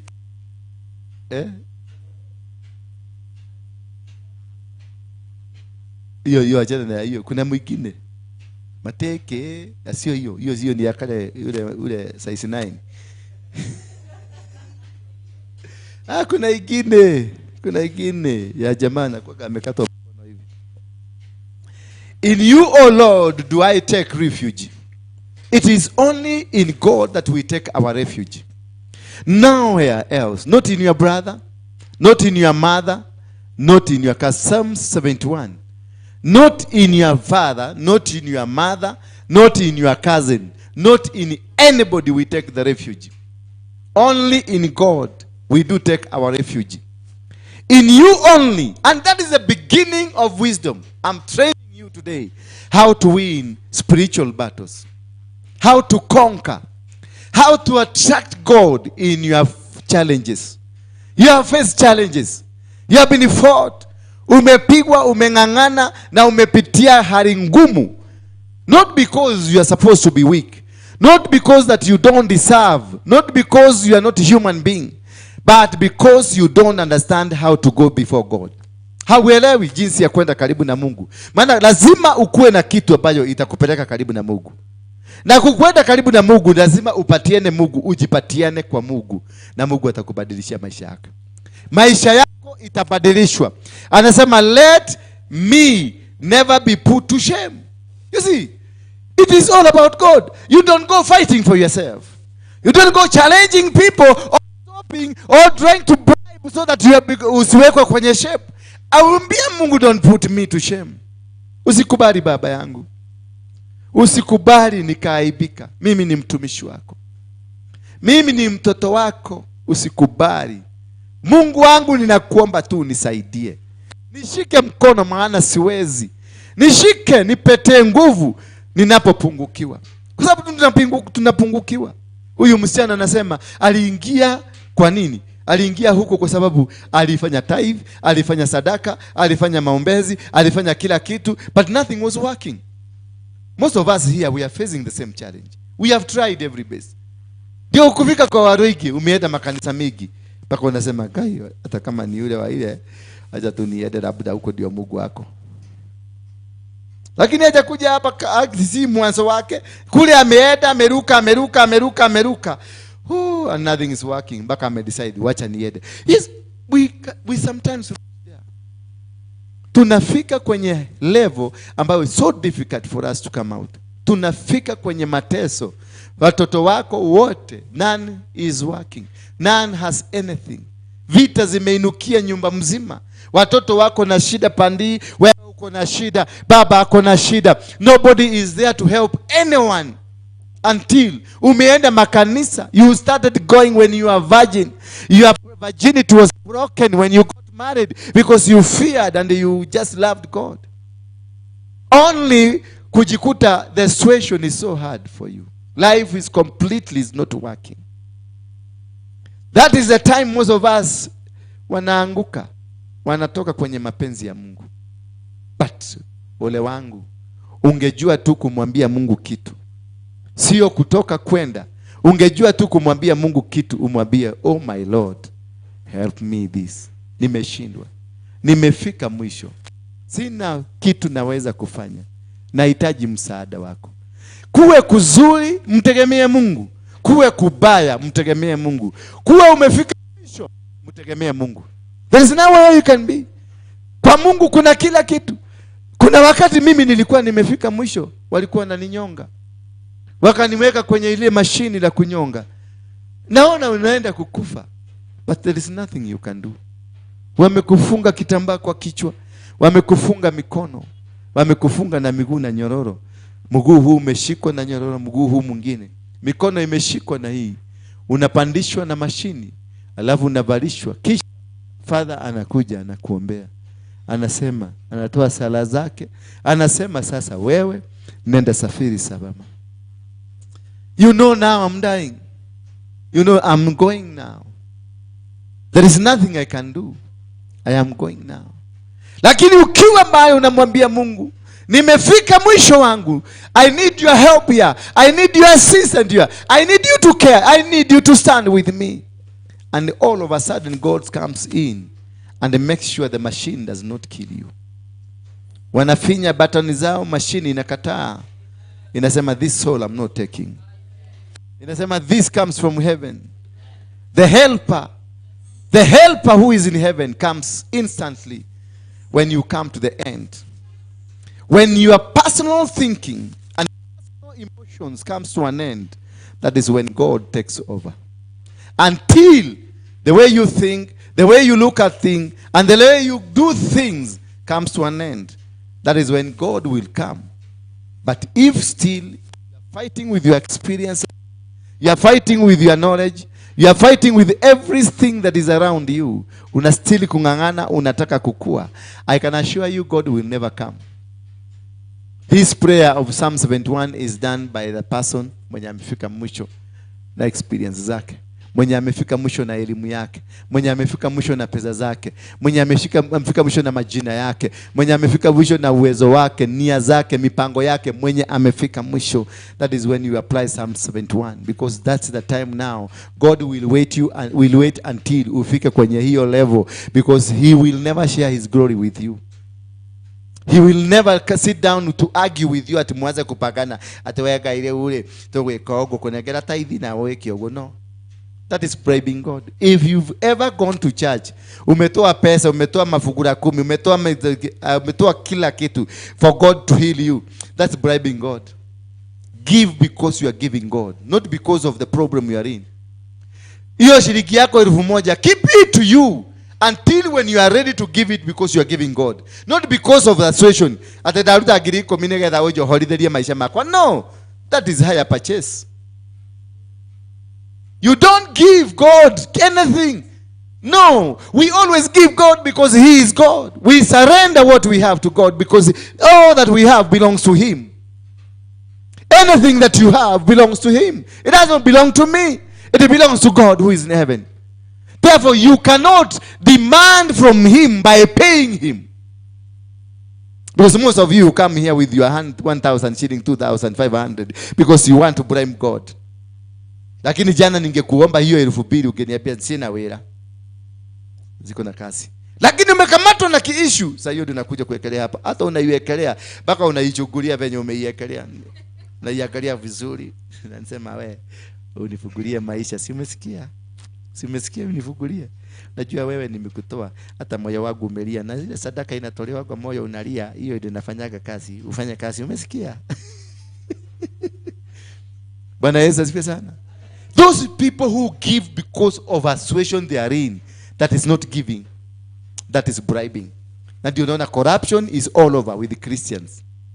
We don't bribe God. You can't bribe God. Give always. When you are healthy, that is the time you surrender to God. When you are at peace, that's the time you surrender to God. When you are when you unakula matunda mazuri, saa hiyo ndio unamtaja Mungu zaidi. Saa hiyo ndio unasaidiana zaidi. That is the time you give more.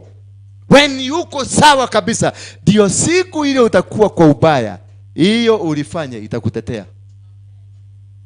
Bwana Yesu asifiwe sana. Ezekia aliambiwa na nani? Na Isaiah. Akaambiwa prepare and go.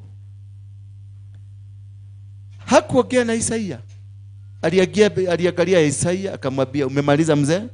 Akamwambia ndio. Ezekia alirudi kwa ukuta. Akasimama akaambia Mungu, kumbuka kitu kimoja nimewahi kufanya kikakufurahisha. Only one. He didn't want to mention two. He didn't want.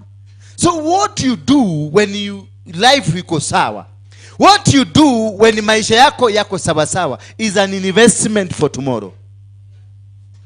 It will stand. Ile sadaka yako ulitoa wakati ulikuwa kijana barubaru, wakati ulikuwa unakunywa vizuri, wakati ulikuwa unatembea vizuri, hiyo sadaka ndio itakuwa counted. Sio hii umetoa leo. Hii ni kuweka umewekea watoto wako. Wewe utakufa tu. Kama ulikuwa kukufa utakufa tu. Utatoa shilingi 1,100 lakini utaenda. Lakini watoto wako hawataenda, itakumbukwa. So you think God can be bribed, decision yako ibadilike? Stop that. Have a relationship and build a relationship with God. Always walk the way God will want you to walk. Always do things the way you will want God to do things. Just love God, because God is not man. God is not wicked. God is not stupid. He knows what he's doing. And he loves you. That is why he has given you the opportunity. That is why he has given you this chance. Now do good things when you are at the position of giving. Don't give things. Don't give money. Ukuja kuniambia darebesha. Ni moja. Darebesha. Nilikuwa na pesa. Kama ni siku hizo ningesema tu hizi vitu zote zibadilike. Sasa nakwambia, so zilienda wapi? Kai, shetani alikuja akaniingilia. Zikakuja zikaenda zote. Nani alifungua mlango wa shetani? Because shetani hakujagi bila invitation. Both God and the devil, we invite them. The devil will not come. Hiyo shida uko nayo unasema ni ya shetani. Who invited the devil into your life?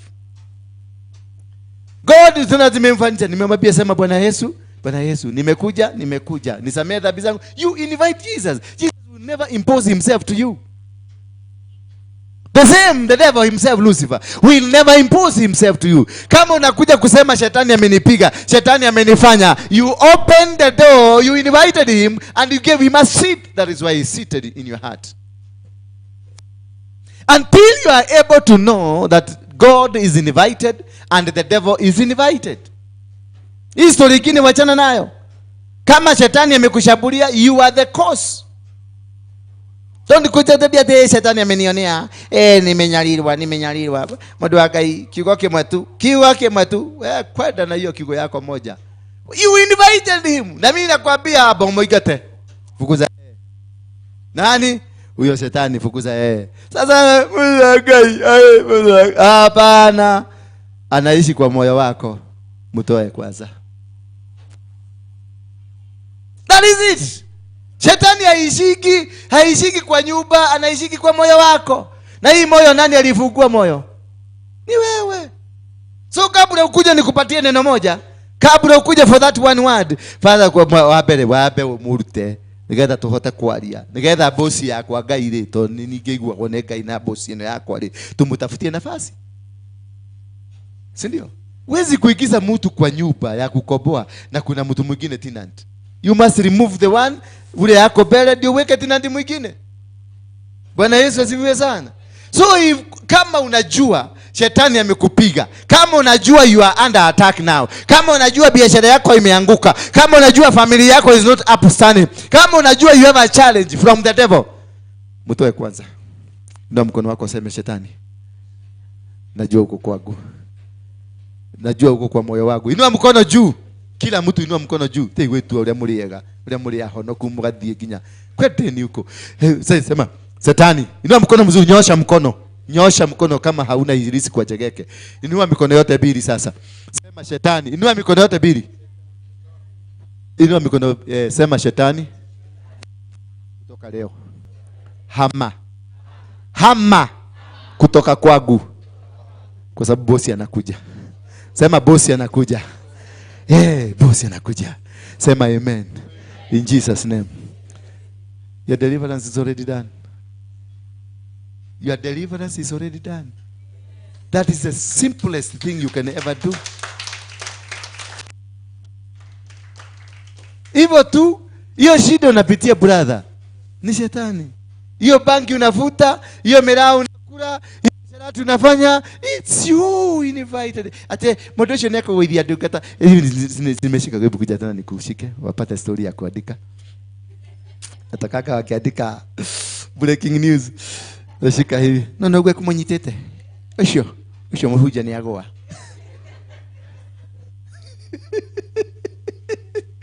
Ana binya nashika watoto. Nye kila kanda kao. Ana nyitado.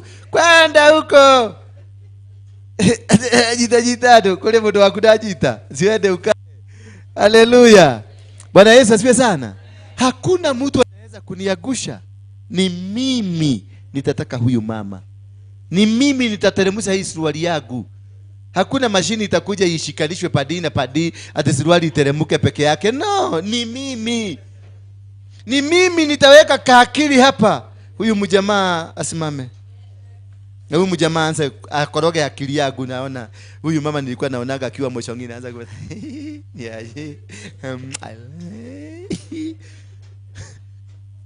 me. Ati nani anaweza kuniangusha? How? Ungekuithia atia? Ungekuithia atia? Tutaenda kitanda na mimi na wewe. Sikukuwekelea hapa. Unajua unaweza kusema nilikuwekelea. Kwa hapa kwa nikakubeba nikakupeleka mpaka kwa nyumba, nikakuangusha chini nikaambia maguvu zangu toe suruali. Na unateremka alafu kuja toa suruali inateremka. No. Tulikubaliana. Ndio nikupeleke kwangu nikurepu kwa sababu utaenda kusema nilikurepu. Ulibebwa na ndege gani nikakupeleka huko? Ulikuwa umefungwa macho? Ulikatwa miguu ama ulibebwa? Yani mamiti kutoka serious. Acha kukua serious. Umekuwa serious sana mpaka naogopa.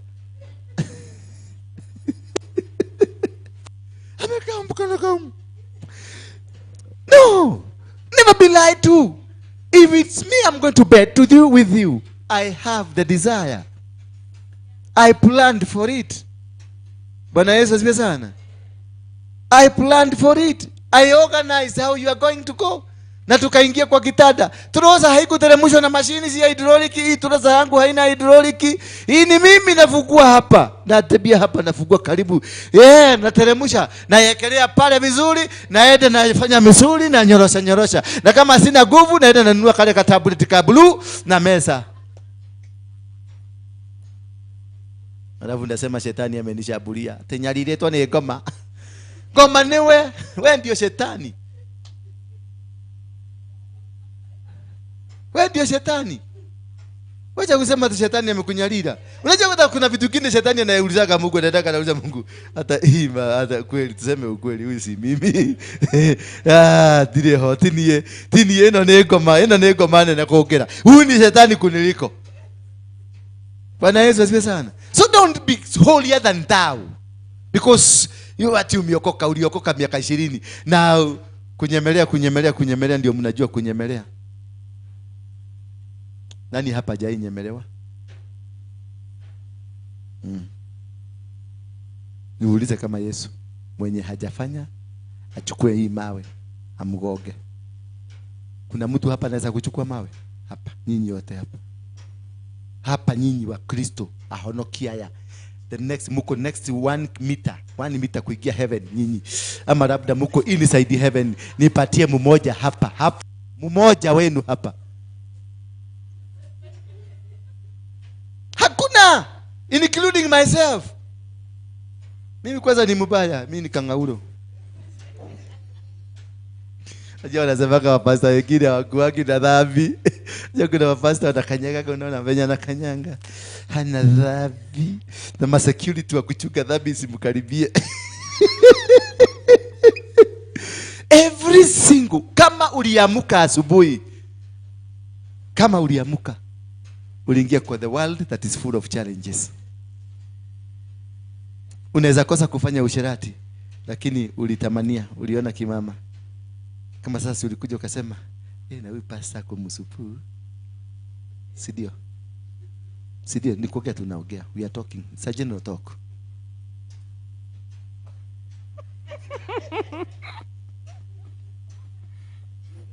Amen.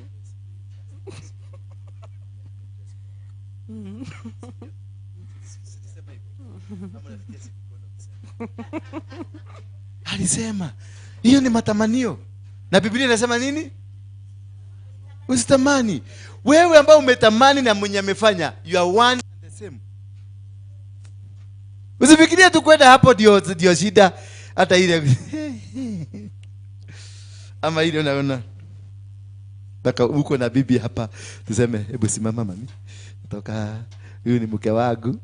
Alafu hiki kinapita. Hebu pita. Hiki kinapita. Sasa tunaenda hivi. Kinapita unakuta naangalia. Na niko na nani? Niko na maembeni, niko na baba. Unasikia mpaka bibi anakuuliza nekee modo. Umesahau niko hapa. Already huyo mzee ashakula. Mimi nikikuja kuna mama nimechugulia hapa, alikuwa msupu sana hapa ni kitu. Na polisi nimemchugulia hivi karibu nigoge gari. Nimefanya. Already nimekuja hapa, niliingia pale nikajifugia, nikapiga magoti nikaambia Mungu nisamehe, nilikula moto. Every day learn how to repent. Every single minute repent. Because your eyes alone can lead you there. Your ears alone can lead you there. Your mouth can lead you there. Your legs can lead you there. The environment ya uko ndani yake can lead you there. There's nobody who is above. There's nobody who is special. All of us, we have fallen short of the glory of God. That is why every single day, every single second is a second to approach God. It's a second to go to with supplication, with the repentance, and ask God, forgive me. And you have no single mandate to condemn anybody. You have nothing. Ateshe timuhonoku. Kwenda kabisa. Nisikie siku moja ati mwendeshe dona tatari muhonoku. Hiyo vinya nimemwangalia hivi. Huyu hajaokoka vizuri. Nitakunyanyua kofi. Uone shetani kwangu. Nani alikupatia barua ya kupima? Ulipima na nini ukajua ameokoka ama hajaokoka? Ulipima na nini? Huyu kimzee unakiona hapa kimevaa vizuri. Ati huyu mzee wenye namuona hajakaa kuokoka. Hata venye alikuwa amekaa hivi. Sio venye alikuwa anafanya. Kuna venye alikuwa anafanya mikono hivi. Unaona alikuwa na communicate na spirit fulani. Ulikuja kuangalia ma spirit ama ulikuja kutafuta Yesu? Hao sasa wewe ndio wao mnataka kusema, unauliza mlisoma nini? Nya yako gaiwa washoga. Ni kwa nini? Lakini ukimuuliza activity zote zilifanyika huko atakwambia. Kuna mama alikuwa amekaa huko, amekaa serious, kama amevaa kitegea green, kama amekaa serious. Na huyo mama venye nilikuwa namwangalia, huyo mama huyo anakaa wa devotion. Naenda kwa mwingine hapa. Naona mama huyo alikuwa na blue. Huyo mama alikuwa na blue. Huyo venye alikuwa anaangalia pastor sipojichuga utamsikia. Naenda kwa mwingine. That is nonsense. Because you never came to worship God. You never came to God. Hukuja kumtafuta Mungu, ulikuja kutafuta huyu kijana. Atiako kwa kijana kanakaa kamkora. Kwa kijana. Hata niliangalia upande hii kuna kitu imefura hapa. Hiyo ni bunduki. Sasa where did you find time ya kuangalia? Where did you find hiyo mashini ya kujua huyu ni msharati? Ulitoa wapi mashini ukapima? Tukapima tukajua ni kilo ngapi? Kilo 5 za usharati. Wacheni tuachike jamani. Jesus himself aliwafundisha, akawaambia hawa watumishi wake, muwe mkiomba Hakusema ombeni hivi. Alisema it is a continuous thing. This is how you will be praying. Our Father. What happened? Thy kingdom come. Thy will be done. So it is not our will. It is the will of God. It is the will and the two things that are coming. Thy will be done. And what? The kingdom. The kingdom is the principles, the discipline, the teaching, the doctrine. Za huko biguni zikuje zikutembele maana hauna. You are empty. Hauna chochote. That is why he said, thy kingdom come. Udhamaki wa igoro okay. Udhamaki ni sheria za binguni zikuje kwako. Na zitakapofika kwako, the will of the kingdom be done. You don't have a will. When you come to Jesus Christ, there is no will. You don't have a will. When it comes to God, there is no will. You don't have a will. It must be the will of God to be done unto you. It is must the will of God for that business to start. It is must be the will of God for that church to start. It must be the will of God for the salvation to come unto you. It must be the will of God for anything to happen. And because the kingdom has come, the doctrine, the teaching, the commandments, the laws, the sharias have come, and then the will of those doctrine to happen into you. Hello. That is what we need from heaven. That is what we need from our Father in heaven. We need to be prayerful. And for the will of God to happen to you, you must be prayerful. You must look for God. In verse number 2, in your righteousness, deliver me and rescue me. Incline your ear to me and save me. In his righteousness. Not in my righteousness. Because I am not. Mimi ni tubutubu, mimi ni mchafu, mimi nanuka. Tukieko karibu na Mungu atatoroka bio kwa sababu nanuka. Kama mimi pastor nanuka na wewe je? Hebu jinukie. Hebu jinukie, Julia. Kama mimi pastor wenu nanuka, hebu jinukie wewe. Tanukia. Bwana Yesu asifiwe sana. Anasema with your righteousness, kwa utukufu wako, kwa usafi wako, kwa upendo wako, come to me. Come to me, because none of us can qualify to be called the children of heaven. None of you hapa hakuna ke dunia hii mzima hakuna mtu mmoja hivi qualifies to be called the child of God, because we are all stinking. We are all stinking. Tunanuka. We need God himself, his own righteousness to come unto us. He is the only who is righteous. Ni yeye peke yake aliyo na utakatifu. Akuje atutakaze. Akuje tubadilishe. In your righteousness deliver me and rescue me. Kwa hivyo niko kwenye mikono ya watesi wangu. Na kwa utukufu na kwa utakatifu. Hii imenishika. I need to be rescued. I need to be delivered. It is a prayer. Don't count yourself, I'm holy. Don't count that wale ambao watakatifu wasonge upande huu, wakae upande huu, alafu wale wengine. No. It's talk saying, in your righteousness, deliver me. Come rescue me. I'm held captive. Come rescue me. Nisaidie nitoke kwa mikono ya watesi wangu. Nisaidie nitoke kwenye mikono ya walio niangalie na macho mabaya. Nisaidie nitoke kwa minyororo ambayo imenishika. I need your help, Father. I need you to help me. I need my country ikuwe delivered. I need my brothers and my sisters, wherever they are, the righteousness of God ikuje ndio tuweze kutoka. That's why you have to sacrifice. Ujitoe kama sadaka. Sadaka iliyo safi. So the beginning of your salvation, the beginning of your deliverance, the beginning of everything, it is you to surrender first to God, so that God can do an initiation that will change. Incline your ear to me. I'm telling you, God cannot get his ear. Not wewe kiburi chako kipeleke kule biguni. It is the ear of God. and save me. Verse number 3 nasema, be to me a rock of refuge, to which I may continually come. You have given the command to save me. Hukataya.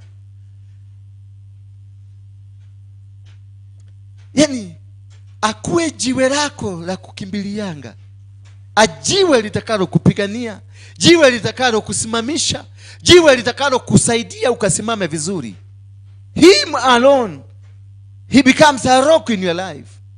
Surrender. When you surrender to him, he becomes a rock. He protects you, he guides you, he commands the blessings, he commands the protection, he commands everything around you, and nothing will be able to attack you, nothing will be able to bring you out, nothing will be able to defeat you. The enemy, the mouth of the enemy will not talk about you, the hand of the enemy will not touch you, the ear of the enemy will not hear you, the leg of the enemy will not come closer to you, the body of the enemy will not even come closer to you, because God has become a rock unto your life, that you are protected, guided, and covered by the blood of Jesus Christ.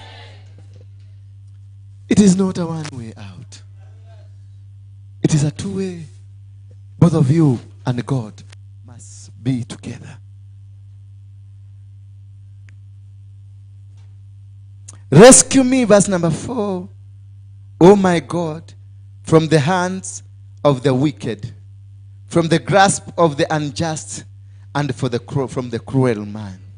Meaning this life, there is no single day you live away from this cruel man. This cruel man will ever be with you. This cruel spirit will ever be with you. That is why you need God to come and rescue, to come and cover you. Rescue me, oh my God, from the hand of the wicked. So forever the hand of the wicked is all over you. Every time you move, there is a hand over you. Wherever you go, there is a hand over you. Whatever you do, there is a hand over you. Whatever you think, there is a hand over you of the wicked.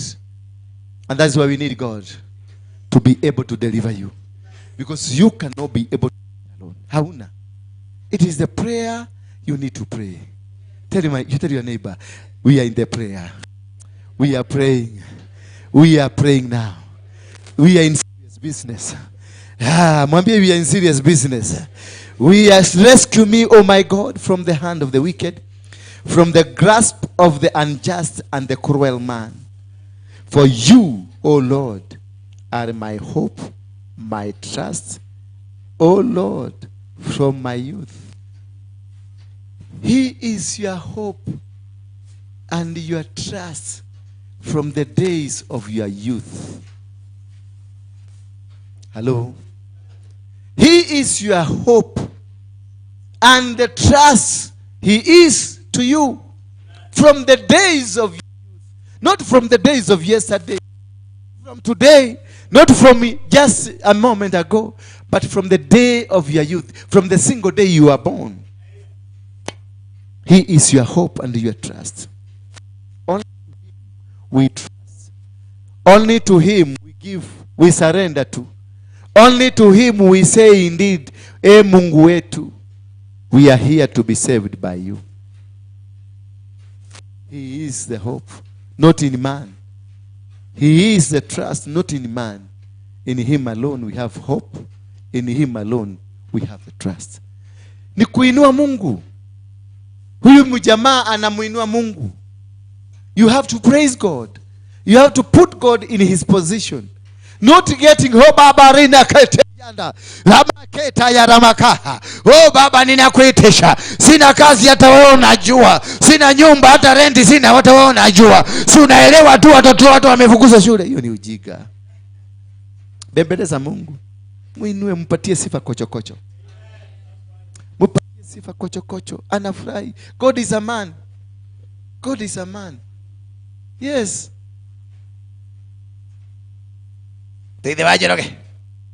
Hatuna sukari, hatuna mafuta,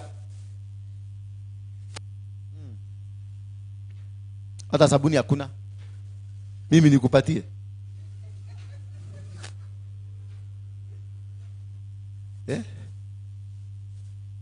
Hata hakuna chakula, hakuna uga. Mimi nikupatie? You have to come.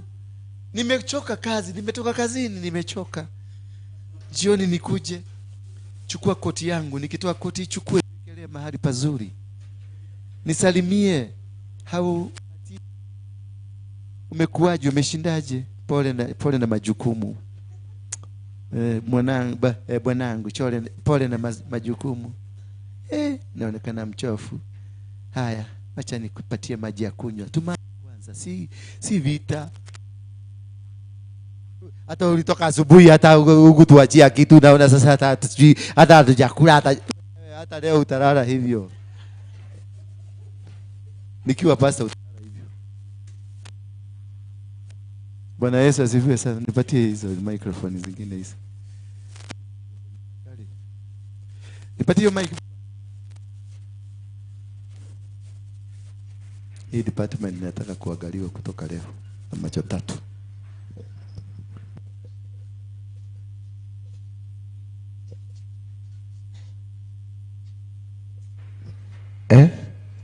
Ule tutikolia ule Wakikuyu ndivyo wanakuaga hivyo, kwa sababu wale wa Nyeri akijishika hivi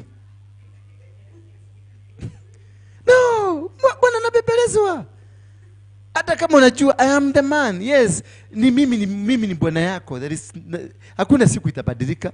Na ile pesa nimetengeneza kwa sababu yako. That's why I'm going to work, because I have children. That's why I'm going to work, because I have ABCD. Do you get me now? So nipembeleze. That's the ego that is in us. The same ego God has. God is man. Is a man. Unagi kale kijana kako kale mvulana kako kadogo. Ukikambia kafanya, unaona kana ligalika, kanajifanya hata kasiki. Lakini kamwambia John, nitakuletea kitu. Mom, naona mpaka kanakuja hapa kwa mguu kana kushikashika. Ndio unaona wanaume wengi hawapendi wa baba. My sons will not come to me, they will go to their mother, because wanataka mahali wataonekana ni wanaume. Unajua mimi hapa nawaambia wewe kaa chini. Sasa amefika 18 years namwambia kaa chini, ataniondokea. Lakini akienda kwa mama anamwambia baba umekula. That's how God, we need to pamper God. Unampampa, unampatia maneno mazuri. Before si kumrukilia kama baisikeli ya kuiba. Hapana, ni kumpampa, unamwapia maneno matamu mazuri ya kitu kizuri. Lakini kwa sababu wewe unataka miracle aliyokigwa kemwe. Nena neno moja tu na Mungu atatenda mbinguni. Unajua mimi nitanena kwa sababu hujui kule nimelala nikimubebeleza ananisikia. Mbona wewe usifikie hiyo level? Ungangane umubebeleze mpaka akusikie, ukimuitisha inakuja. Mimi hakuna kitu leo hivi venye pale nimelala kwa kichaka. Nimetoka kwa ndege straight nikaenda kichaka ya Gongo. Kutoka kwa ndege straight nimelala kwa kichaka. Nimetoka huko gari nimebadilishia nguo hapa. Kwa nini? Nilienda kubebeleza huyo mzee. Nikampepeleza, nipatie neno la kufundisha watoto wako. Baba, ninajua wewe hakuna baba mwingine niko na wewe. Hakuna si kumwambia anipatie gari ama anipatie pesa ama nini. Hapana, nilimpepeleza tu nikamwambia ninaenda kufanya kazi yako. Nifundishe tu venye nitaenda kuwafundisha, maana sina uwezo. Sina neno hata moja. Si mimi sina, lakini nakuomba tu unisaidie niende, nikifika huko nipate neno ya kuwafundisha. Bwana Yesu asifiwe sana. Ndio Mungu akaniambia ukiingia tu hivi kuna msichana atakuwa amekaa mahali fulani na ako na kefini. Na huyo ni lesbian, ni LGBTQ. Sasa nimekuja hapa nimeangalia nikaona ndio yule. Nikajua I am in my position sasa. God ukiona sasa Mungu amekupatia hivyo, unajua today it is the day. Hakuna kitu naweza kukosa kuitisha hivi niitishe. Sahi hata nimwambie nipatie Mercedes ananipatia. Because nimefanya wito wake. Nimefanya his own plans. Bwana Yesu asifiwe sana. Hallelujah. Lakini sasa Wakikuyu akiomba Mungu, unaisikia Mkikuyu akiomba Mungu. Baka anatetezaka Mungu na Mungu, "Kai! Wewe kai! Ndiye tangu kai, ndiye maya kai, wakakuteithia ndiye. Ndiye kutikana na wewe, ndiye ulikwenda, watakuja na kauje nake." Kama jamaa mwingine alikuwa mwambia Mungu, usipokuja utajuta, utajua ujui. Utajuta. Uko nakwambia yeye kwenda huko. Atakumaliza na analeta watu wengine kama 20 kama wewe wazuri.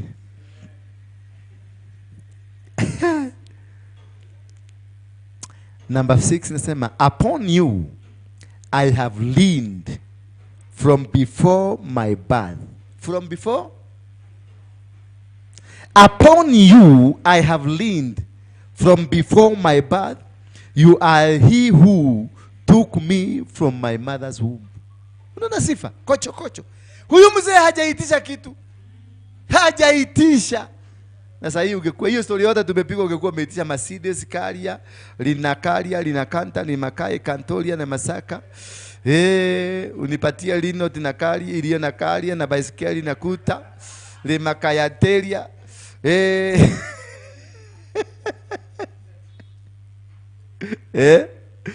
Hata nikumbuke kuku zangu zitaka mayai mpaka ziende kwa neighbor. Sasa hizi ungekuwa shamaliza hiyo kazi yote. Lakini huyu mzee hata hajaguza kitu ya kuitisha, hajaitisha. Because there is a way to approach God. There is a way to go closer to God. And in that way you go closer to God, you conquer the Spirit of God. Because unayeyusha moyo wake. First of all, before you do anything, yeyusha moyo wake. Let him come. Unapomsifu, when we worship God, he comes personally. Bwana Yesu asifiwe sana. But when we pray to God, he will send somebody. Did you know that? When you worship God, unapiga magoti, unamlilia, unamworship, unasema, oh my God, only you I worship. You are the King of Kings. You are the glory. You are the Lord of Lords. There is no any other God. You are the King. There is no other. Unamworship. That's worshiping him. He will come personally. He comes. He doesn't send anybody. Mungu, ninakuomba utusaidie tuweze kununua ploti hapa. Na hii nyumba Baba tunataka kujenga. Wataona jua. Utupatie pesa na utuletee matajiri walete. Atatuma anabiaga si hata malaika ule msichana wa kufagia nyumba. Hebu sikia nani yeye anapiga makelele hapo. He will not come. And that is why you have failed. That is why umeomba, nothing is working in your life. From today, stop asking anything from God.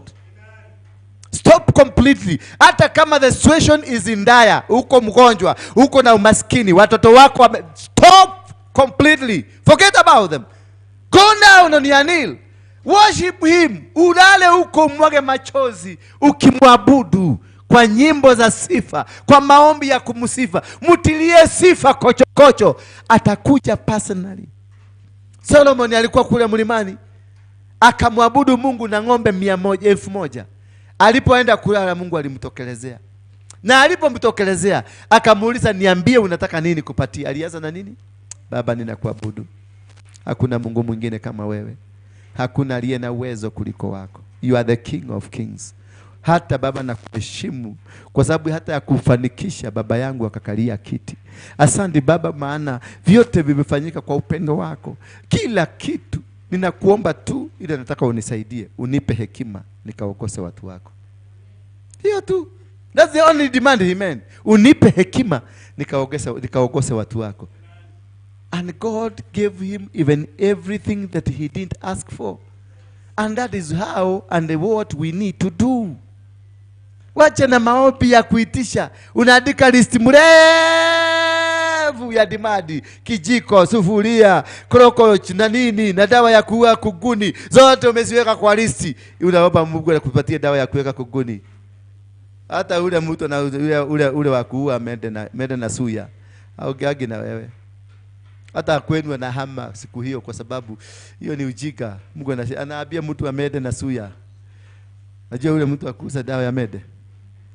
Dawa ya mede krokoch na suya inaua mara moja. Dawa ya mede krokoch na suya ya kuua mara moja, na kama huamini ulete ni tujaribu na wewe.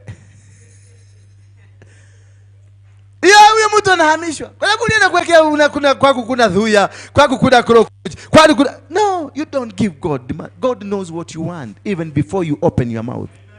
God is a jealous God. Anataka umwabudu. That is why he created you, that you worship him. Malaika makerubi na maserubi wamepiga wamesujudu miaka na miaka wakiwa na malaika mamilioni wanaabudu Mungu, wanasema unastahili kuabudiwa. Unastahili kuabudiwa. Mungu unastahili kuabudiwa. That is their life from morning to evening. Wanaabudu Mungu, wanamuworship. Unampamba ukamuthaitha ukamutureria maru ukathaitha Ngai tigo thikomo yaitumi tibabaririkana uyu wako kuma muthuri wako akua mama niniro ni mandunyira mugunda baba ningekuwa Mungu ningekuwa nateremka na kiboko unanisumbua unfortunately mimi kizungu baba nilikana desiko anawagira wewe ya muthuri watumia adigwa na niwe woragire muthuri wewe ndio liua wewe ndio lijipeleka alafu kwenda kaambia mimi wewe kama umeua huo na mimi si utanimaliza. Bwana Yesu asifiwe sana. Tell your neighbor you don't need to demand from God. You need to worship God. Just worship him, mama. Worship him for those boys and the daughters you have. Just go and worship him. Stop those demands you've been making to God. Wacha hiyo ati lamentation Mungu. Tangu lini? Mungu tangu lini? Baka inakuwa sasa kumutishia. Mungu tangu lini Mungu? Mungu tangu lini? Cha ujinga. Tangu lini? Utakufa na usikwe na dunia iendelee. Na hakuna kitu ataona kimefanyika. Hata jua nikuambia tabia kuna watu karibu 10,000 wamekufa na wamezikwa. Hataki kujua hesabu ni nani alikufa. Na life inaendelea. But when you worship God, he knows you by name. When you worship him, he knows you. Anasema angalia Consolata ni nini anataka, angalia Mwaneki anataka nini, angalieni weneni mkamshughulikie, because umemworship mpaka ukayeyusha moyo wake ukayeyuka. Hallelujah. Mwambie neighbor lazima ubadilishe leo. Kwa Mungu hakuna mang'aa. Mwambie kwa Mungu hakuna mang'aa. Mwambie akisikia, mwambie kwa Mungu hakuna mang'aa. Mwambie mwangalie, mwambie kwa Mungu hakuna mang'aa. Kwa hivyo mwambie wacha hiyo mang'aa. Hatabui, he doesn't care about you. He doesn't care. Atamaliza Kenya mzima, si alimaliza kwa Sodoma na Gomora. Aliwacha kuitwa Mungu. Acheni Mungu aitwe Mungu. Acheni Mungu. Hallelujah. Acheni Mungu aitwe Mungu, maana ni Mungu. And nothing you will change. Makerubi wako wakumwimbia. You are useless. Makerubi na maserubi wako wanamwimbia. Malaika wanamwimbia kila siku asubuhi, saa hizi wanamwimbia, wataendelea kumwimbia, watalala wakimwimbia, miaka yote wanamwimbia. Sasa wewe ni nani? Wewe ni nani? Hawa waendagi choo, wewe unaendaga choo. Wewe ni nani? Tafuta namna utengeneze urafiki na Mungu. Na kutafuta, make him a friend. Hallelujah. Bwana asifiwe sana. Aya, kama boye kile nini? Kai, mnimepoeka na mimi.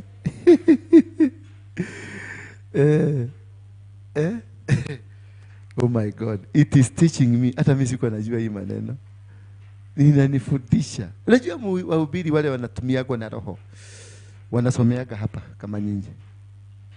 Hata mimi nataka kujisikiliza. Ndio nataka mkodiro akae soba. Lakini sasa ukimwacha kidogo siku mbili atakuja nikirudi kama amekamata kakitu. Mwenzako alienda?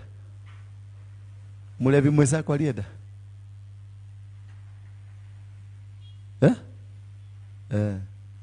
Alikuwa pale. Anakwambia Bwana Yesu asifiwe sana.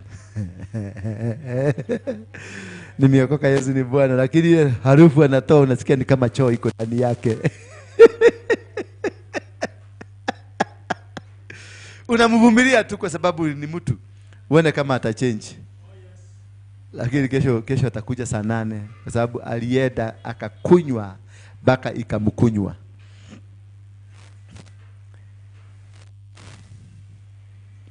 Upon you I have leaned.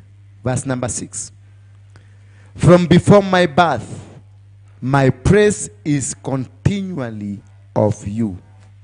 What? My praise is continually of you. Hakusema ati sasa neto huroke neto hoi neto si kuopa. Now I'm not training you kuopa. I'm not a mtu wa kuopa. Mimi si maskini. Wale watu wa kuoba ni maskini. Kama wewe ni mtu wa kuoba, wewe ni maskini. I'm training you how to worship God. Bwana Yesu asifiwe sana. Hata ile tohoeta hii. Yeye ni todo wepua. Tasi unaenda kuoba. Si unanga kichokora kikunagi zaidi unakiambia weda. Ushakutana kichokora kinakuita mama. Unakiambia enda kwa mama yako, mimi si mama yako. Kinakusubua kinakuja, ukienda hivi kinakuja, ukienda hivi hivyo ndivyo Mungu unaonekana mbinguni. Kama wewe ni mtu wa kuomba, unaigwa. Sisi wa Kristo si watu wa kuomba. Sisi wa Kristo ni watu wa kumwabudu Mungu. Bwana Yesu asifiwe sana. Sisi si watu ati hoete. Nataka kusikiliza tu niambie statement ya kwanza. Tumeomba. Tumeomba. Mimi nakuondokea hapa pole naenda. Sababu najua this is a beggar. Na huyu amekuja kuniagusha. Huyu anakuja kunirudisha huko kwa umaskini. I'm not a beggar. I'm not maskini. I am a worshipper. And when you worship God, he told Solomon, he gave Solomon even that which he had not given him. Anything Solomon never requested for anything apart from one thing. Wisdom. Who is the richest until today? Solomon. He never asked for it. Baba nifukulie kazi. Nimechoka kuishi maisha. Baba! Kwenda huko.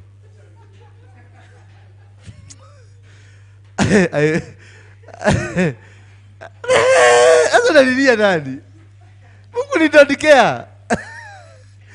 Mungu nitandikea anasema I never share glory. Niende Ngai wewe iru. Mimi ni Mungu anakuaga na wivu. Sasa unacheza na mtu ako na wivu.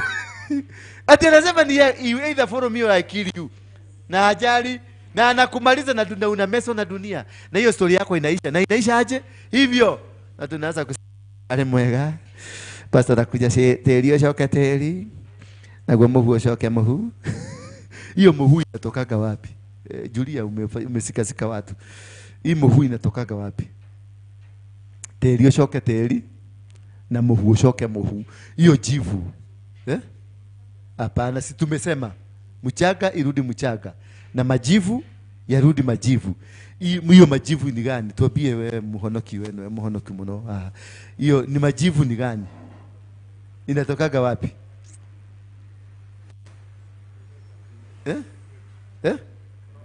No, tunazika. Si unasema ni kaburini. Tunarusha teri shoka teri na muhu shoka muhu. Hii muhu inatokaga wapi? Muhu ni gani? Jivu. Ni jivu, kuna rukogo na kuna jivu. Teri oshoke teri, rukogo mwene ni rukogo, utweke rukogo, oshoke rukogo. Na gwa muhu oshoke muhu. Hiyo kitu naifanya research, nataka kujua hiyo imetoka wapi. Ama nini? Ama unakuanga jivu.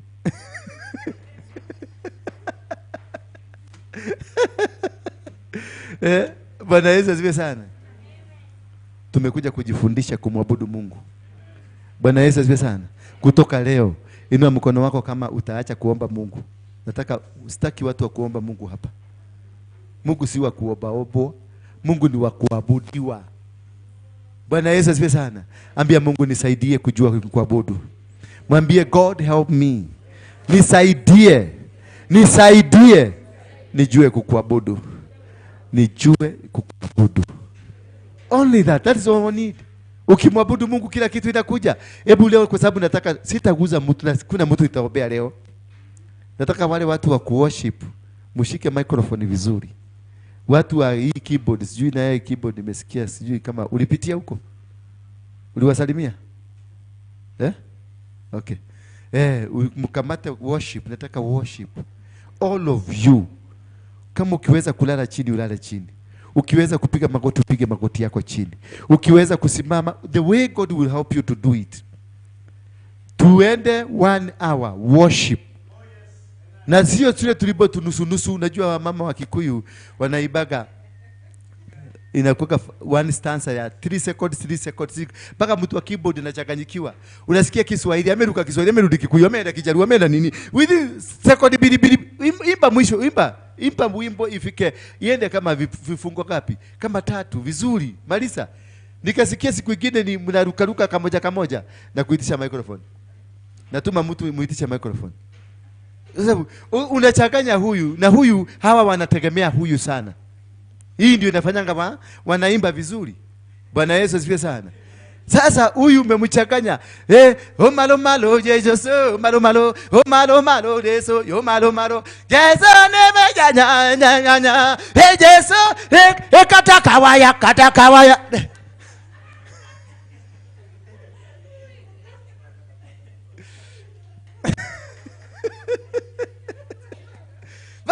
Baka mtu wa keyboard ameenda katakawaya, amerudi chini, ameenda kwa wajadu, ameenda kwa waluya, ameenda hata unaona tu amekuangalia na waangalia tu hivi. Muendelee tu. Complete. Chukua wimbo mzima. Worship until the Lord comes. Kama unajua hauwezi kucomplete, wacha kuguza microphone. Wachana nayo. Don't lead people.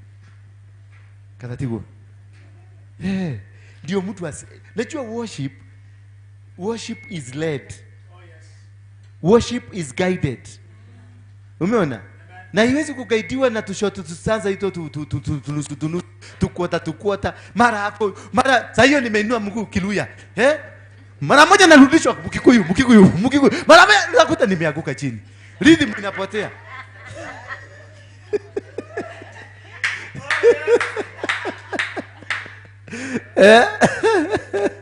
Bwana Yesu asifiwe sana. Today I want us to worship God. And anybody, if you have a disease in your body, haitoki pale. Haitoki pale. If you have a challenge in your life, haitoki pale. Bwana Yesu asifiwe sana. Kama ujui kuabudu kwa maombi, just sing. Just sing. Kama ujui kumulilia Mungu, kumwabudu, kumusifu, kumuinua, kumwekelea kwa mesa, kumuletea vitu vizuri. Anakula vitu vizuri. Don't do it. Just sing. Worship. Ufuata ule mwenye anaongoza. Lakini kama unajua kulikira kwa maombi ya kumwabudu Mungu, wewe uingie tu, uzame mpaka uende mpaka dunia ya 7, ulimwengu wa 7. Kuna kuzama mpaka unafikia. Unajua kuna levels, kuna the first heaven, second heaven, third heaven, fourth heaven, fifth heaven, mpaka the seventh heaven. Upenye mpaka ufike seventh heaven. Utakuja na mabagi hivi. Utakuja na mabagi umebeba za mabaraka. Amen. Bwana Yesu asifiwe sana. That is where today I want us to get into. Vipawa vitashuka, watu watadhia marika ataya. Linaye kelia na pikipiki na baisikeli kelia zitakuja hapa leo.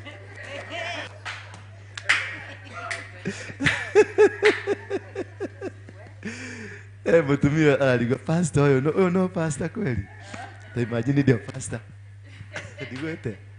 Ndio uje. Vio. Uo drone takwete.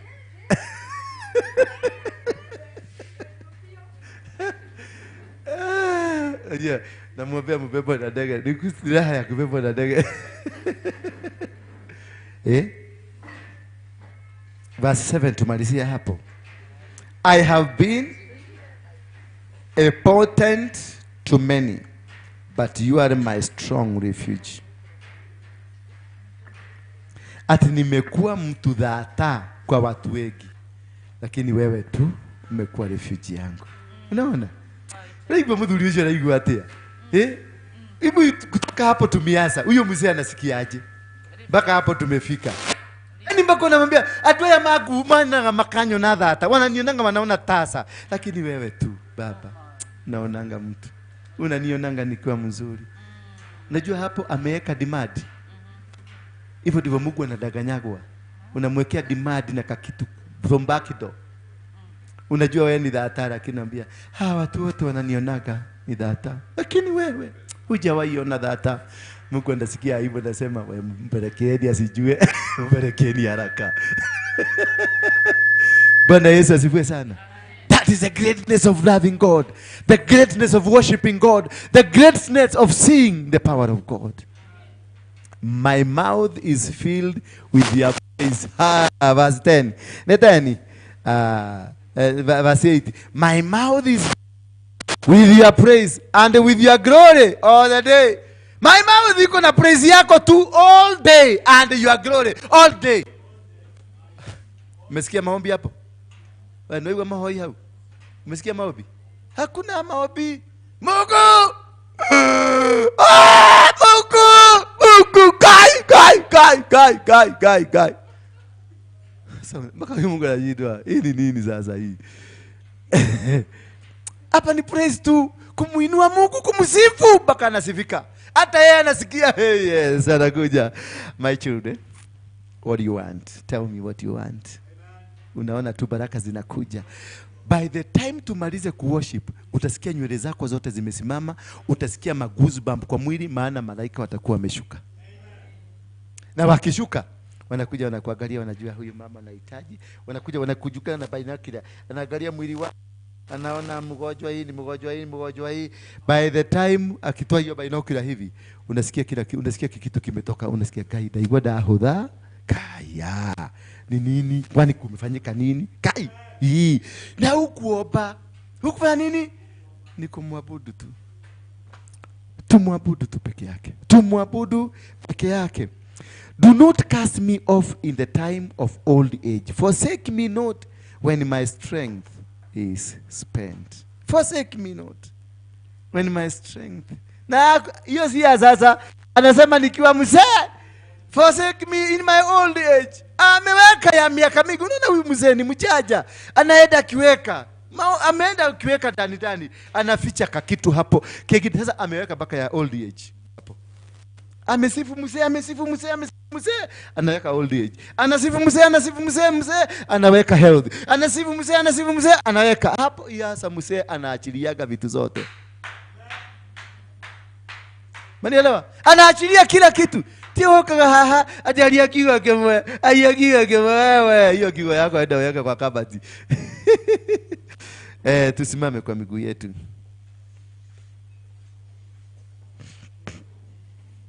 Ondoeni hizo viti. Kila mtu hiyo kiti amekalia. Uotoe upeleke huko. Hakuna mtu atakubebea. Wewe mwenyewe hiyo umekalia. Weka huko kadi.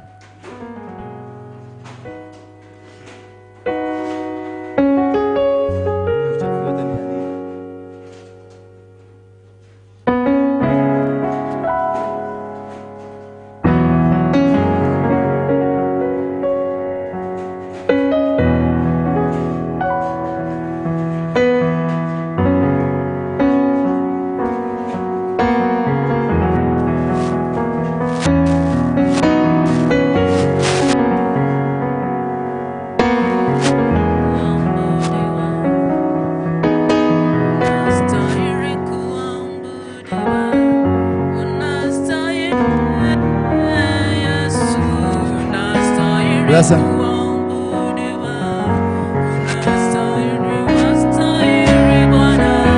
unastahili kuabudiwa, unastahili Yesu, unastahili kuabudiwa, unastahili kuabudiwa, unastahili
up your hands and just tell God, Father, you're faithful, you're faithful, you're merciful, you're glorious.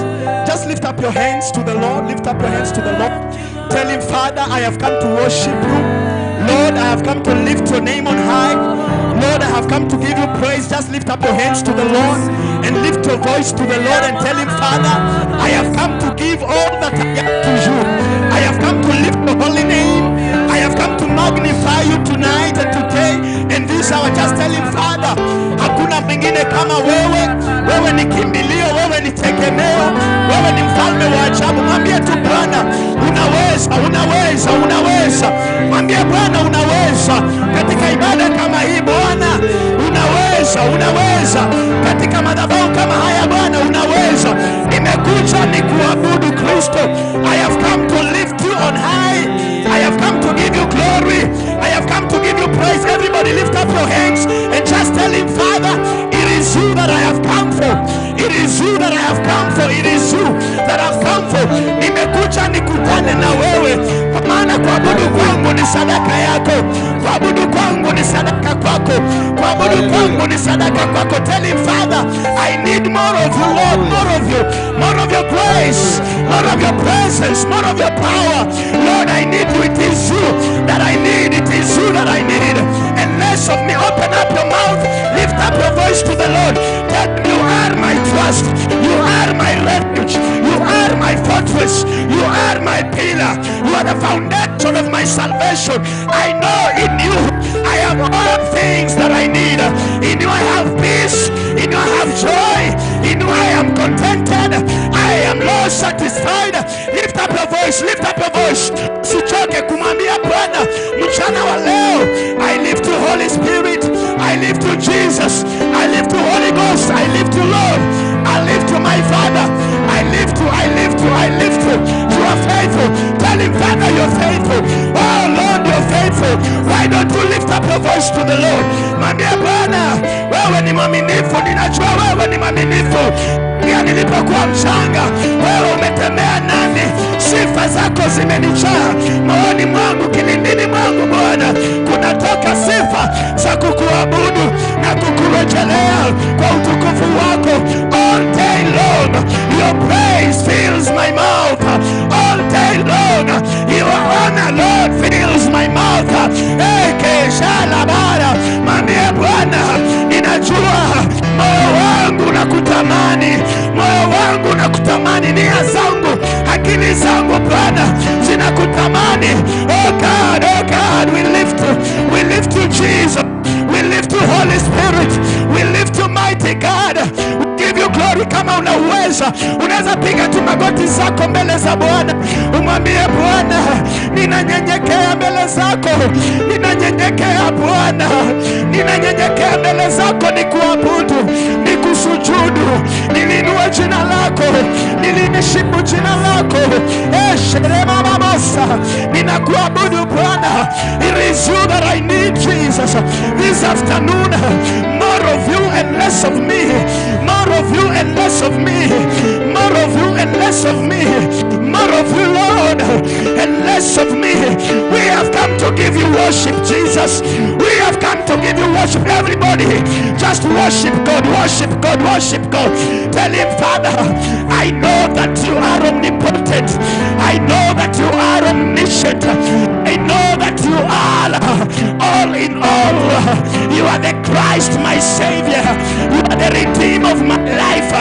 You are the healer of my sicknesses. I shall forget not the benefits of Jesus. He has forgiven us, and that is what tonight and today we find it worthy to lift his name on high. We find it wise to give him glory. Whatever is true, finally brethren, whatever is true, whatever is of good report, whatever is noble, whatever is worthy, whatever is of all confidence, then think about these things. Let our mind think about God. He's here today. He's here today to receive our worship. Yes, yes, he's here to receive our worship. Yes, he's here. Just worship him. Worship him in spirit and in truth. Yes, is here to receive true worship. A time is now. The hour has come. God is searching for true worshippers. He's not searching for prayer warriors. He's searching for true worshippers that shall worship him in spirit and in truth.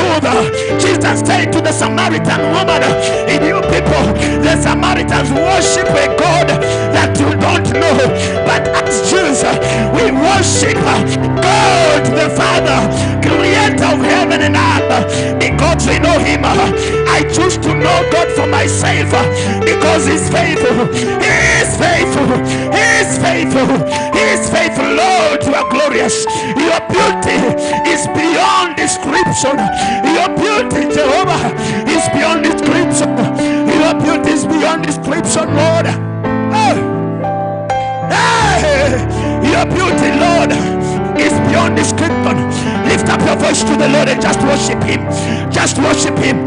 I pray that the Holy Spirit will give you utterances. The Holy Spirit will give you utterances, that as the angels bow and worship in heaven 24/7, and the elders and the cherubims and the seraphims, they are worshiping our Father, the King of the glory, bowing before him day and night.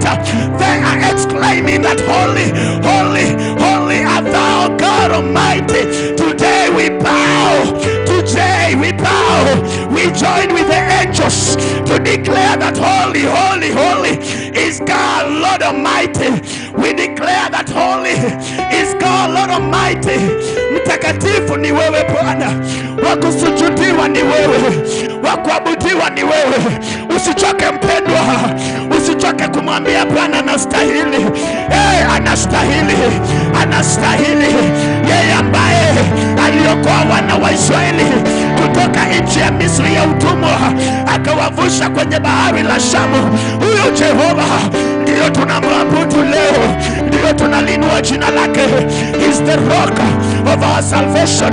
He is the lily of the valleys. He is his goodness and mercies shall follow us the days of our lives, because we choose to dwell in his presence.